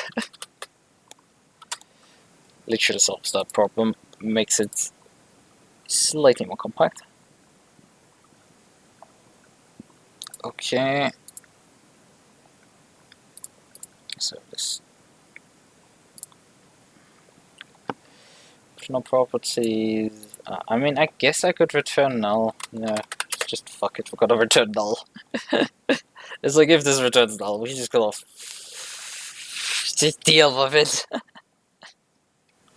You with the framework, like deal with it. I'm out of this year. It's like okay. I'll change this to a string array, and that should also solve this problem. So, right. Okay then. When function change, this function needs to be called. Technically, this needs to be also updated, but you know, we don't fucking care this one anymore.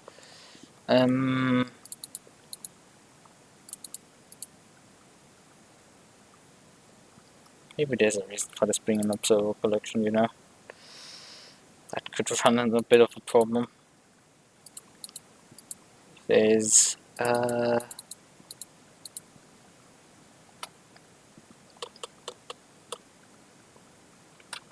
change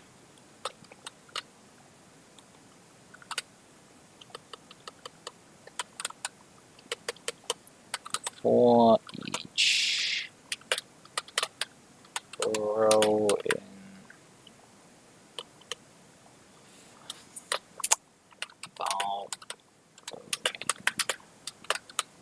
rows. That sounds like a poem. We do dot row dot function change. Run this function.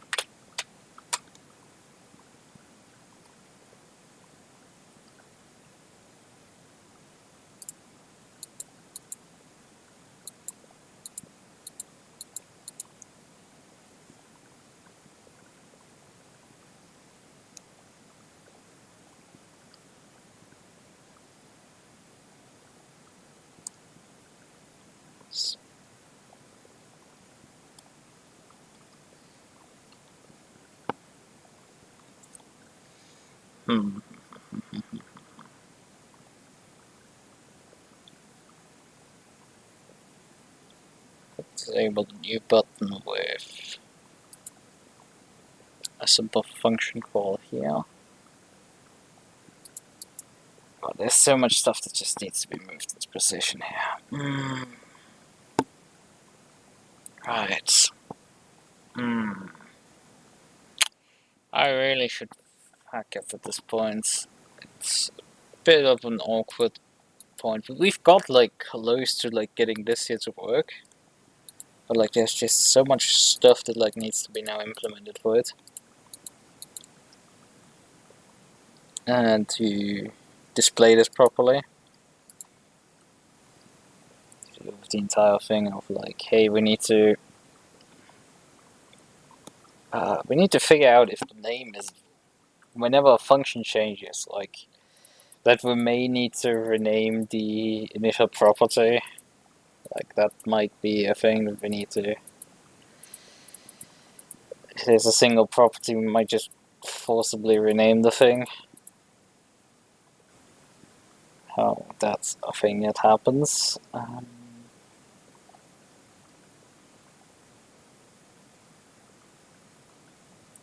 When function change we run, and then we need to check technically if it is.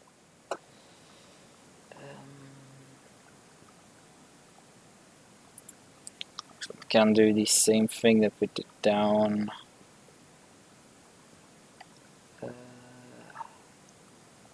Let's put some names here.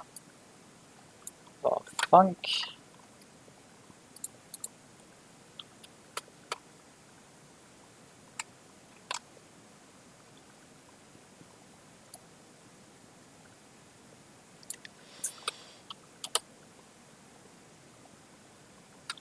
is already set at this point.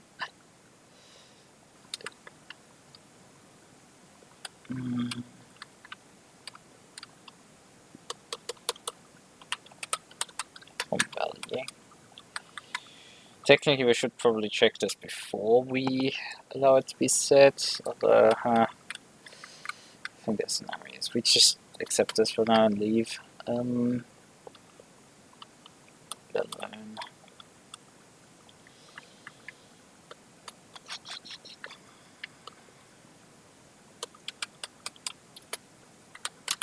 If point is unequal, no.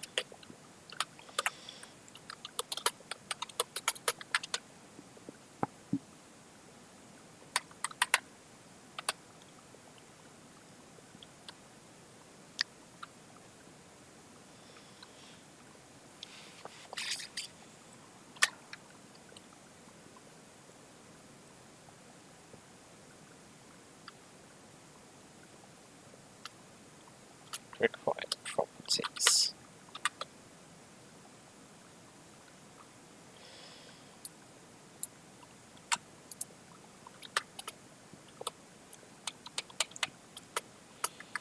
Boy, there's so much stuff to do. String array that contains the required, and we're just gonna so we can do this technically, where we just say question mark operator. Get required properties. If it's nothing is set, this will mean null. That's great. So like.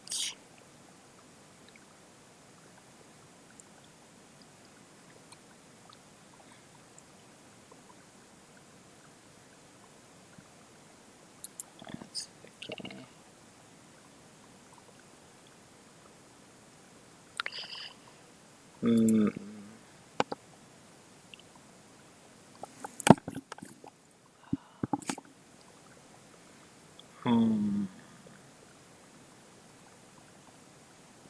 Then you on a list of type string. I think you can do append. Or enter for range an enumerable collection. Which you can enumerate required in. But I think this function can still null point. Yeah, null point. That's a bit of an issue. Because otherwise I would have used it maybe. We could do this. I guess. The thing is, properties could also return null. We can't do the Rust trickery of like let the function disappear effectively.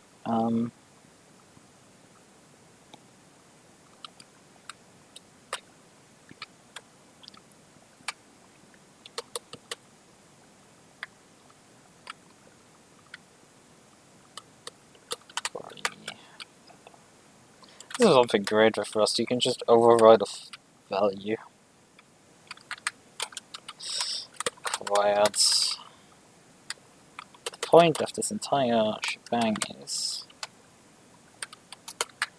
if underscore is unequal null, then we go and add it here now.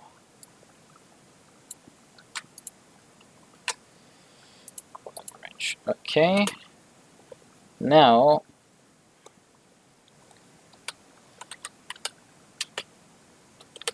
string array optional. I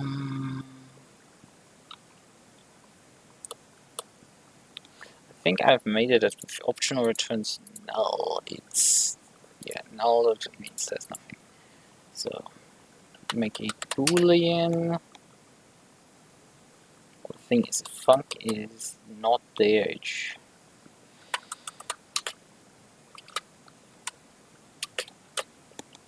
false.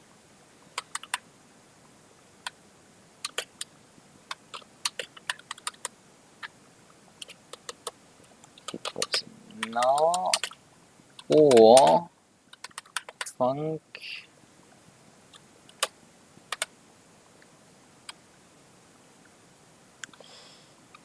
get optional property is unequal null.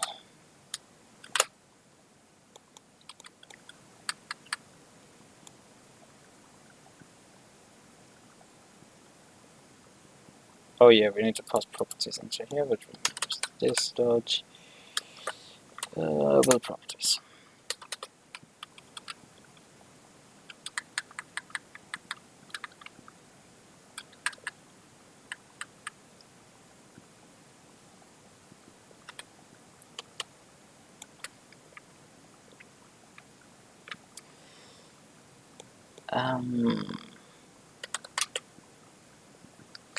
If required dot contains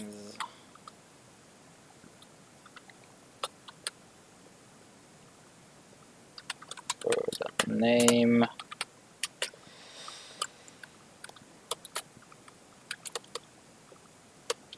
then we will flag it as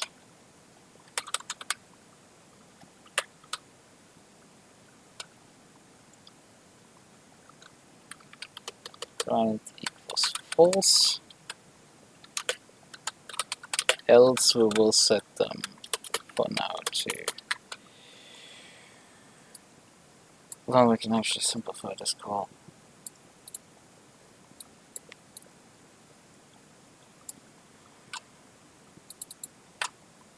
The opposite of this here.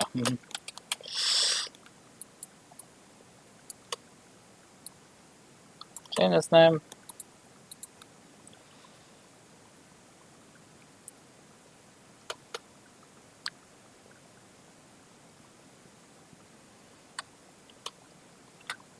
Well, actually, we do let me refine this. So we do need this here because we need to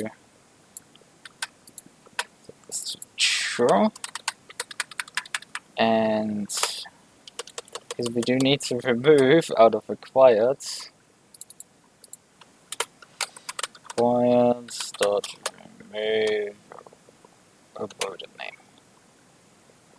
So then we can go for each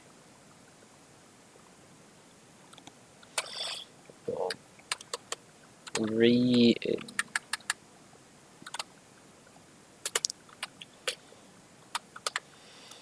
well, actually we're gonna do a for a regular for loop actually. E equals 0 smaller than required length count, I think it is. Yep, count. And E plus, yep, so good stuff. What will remain here? Variable required.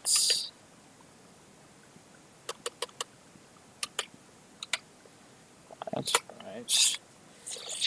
And then free will result in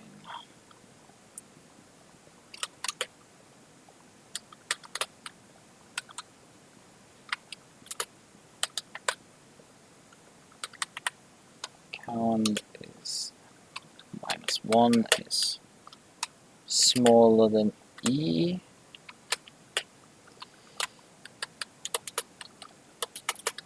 Then rows dots add a new property row.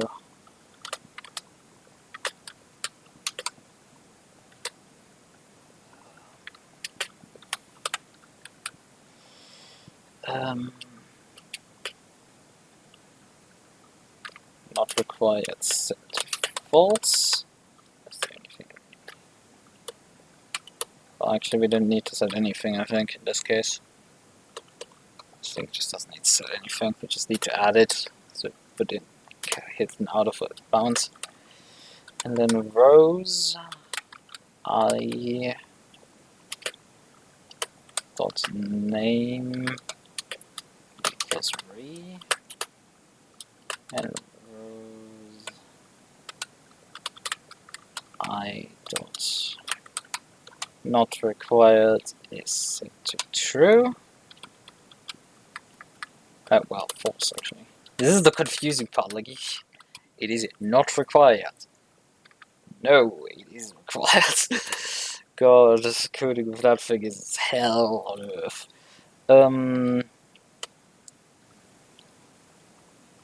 If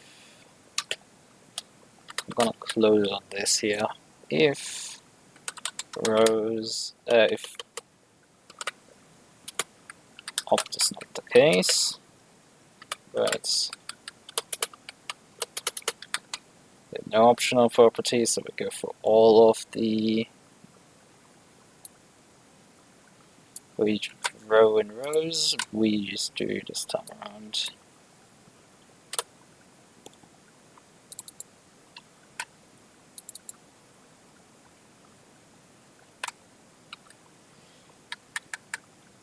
Dot not required. Then row remove this out. I think this might be violating the iterator.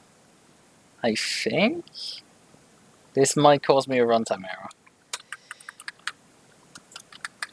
Straight up, this will probably crash on me, but like, it will throw out immediately the debugger, so that's the great part. As soon as this thing hits, it will just bomb fly out immediately and just die, which is perfect for this entire thing.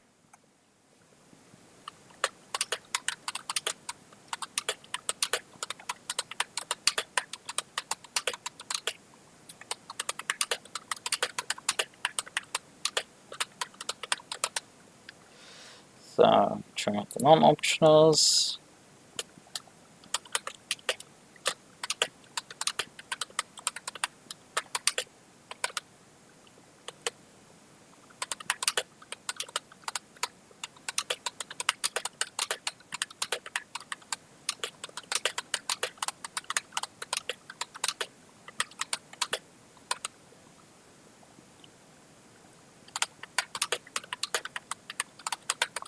Order. And then the last thing is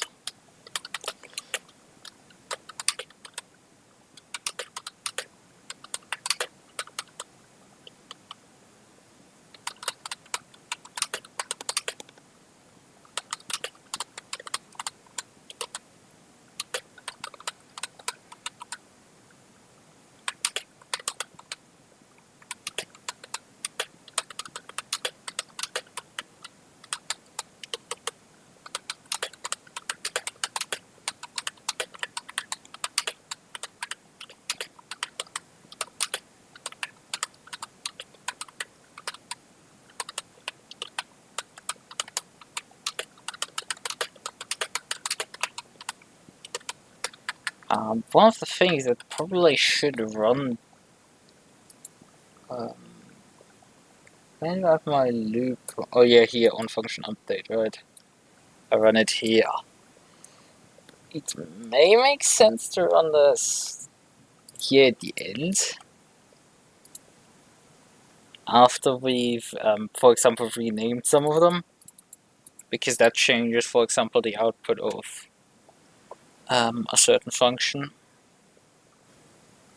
Alright, that changes that output, so if we change name, maybe we just include that if the name gets changed, that we need to anyway make that full property output, so that isn't a problem, I think. We can get around that. Right, okay then. I'm overdue to actually finish this off. I wouldn't say this was particularly productive. How many hours have I spent now here? 4 hours, and we Barely made inroads on the interface. God, this was again another slow stream. But I guess we got something done. I have half an idea of how I'm gonna tackle this interface. I didn't even plan on doing this thing. So this was a bit of a struggle to read myself back into it. But we have an idea of how to deal with the possible values. A lot of the good shit is looking good to implement. Even though I think function parsing would be not particularly too much of a... Well, we actually wouldn't be doing function parsing. We would just source a value from a SimHub property. Because I don't want to do function parsing. That can remain in EasyScript. I'm just gonna grab some value of a property, and that's gonna be the deal with this. Right, that just deal with it. I'm not gonna put up with this stuff. Right. Okay then. That's everything here. Gosh, that's... Yeah, I think I'm gonna continue. Yeah, I wanted to do an Alex stream, but I think I'm gonna do tomorrow more coding. Pain. I think I'm gonna do more coding tomorrow. Right. Just to get this maybe finally done. But why is this private? Oh, yeah, because we set this particular thing to private. Right, okay then. Good night. Bye bye. God, how this lags.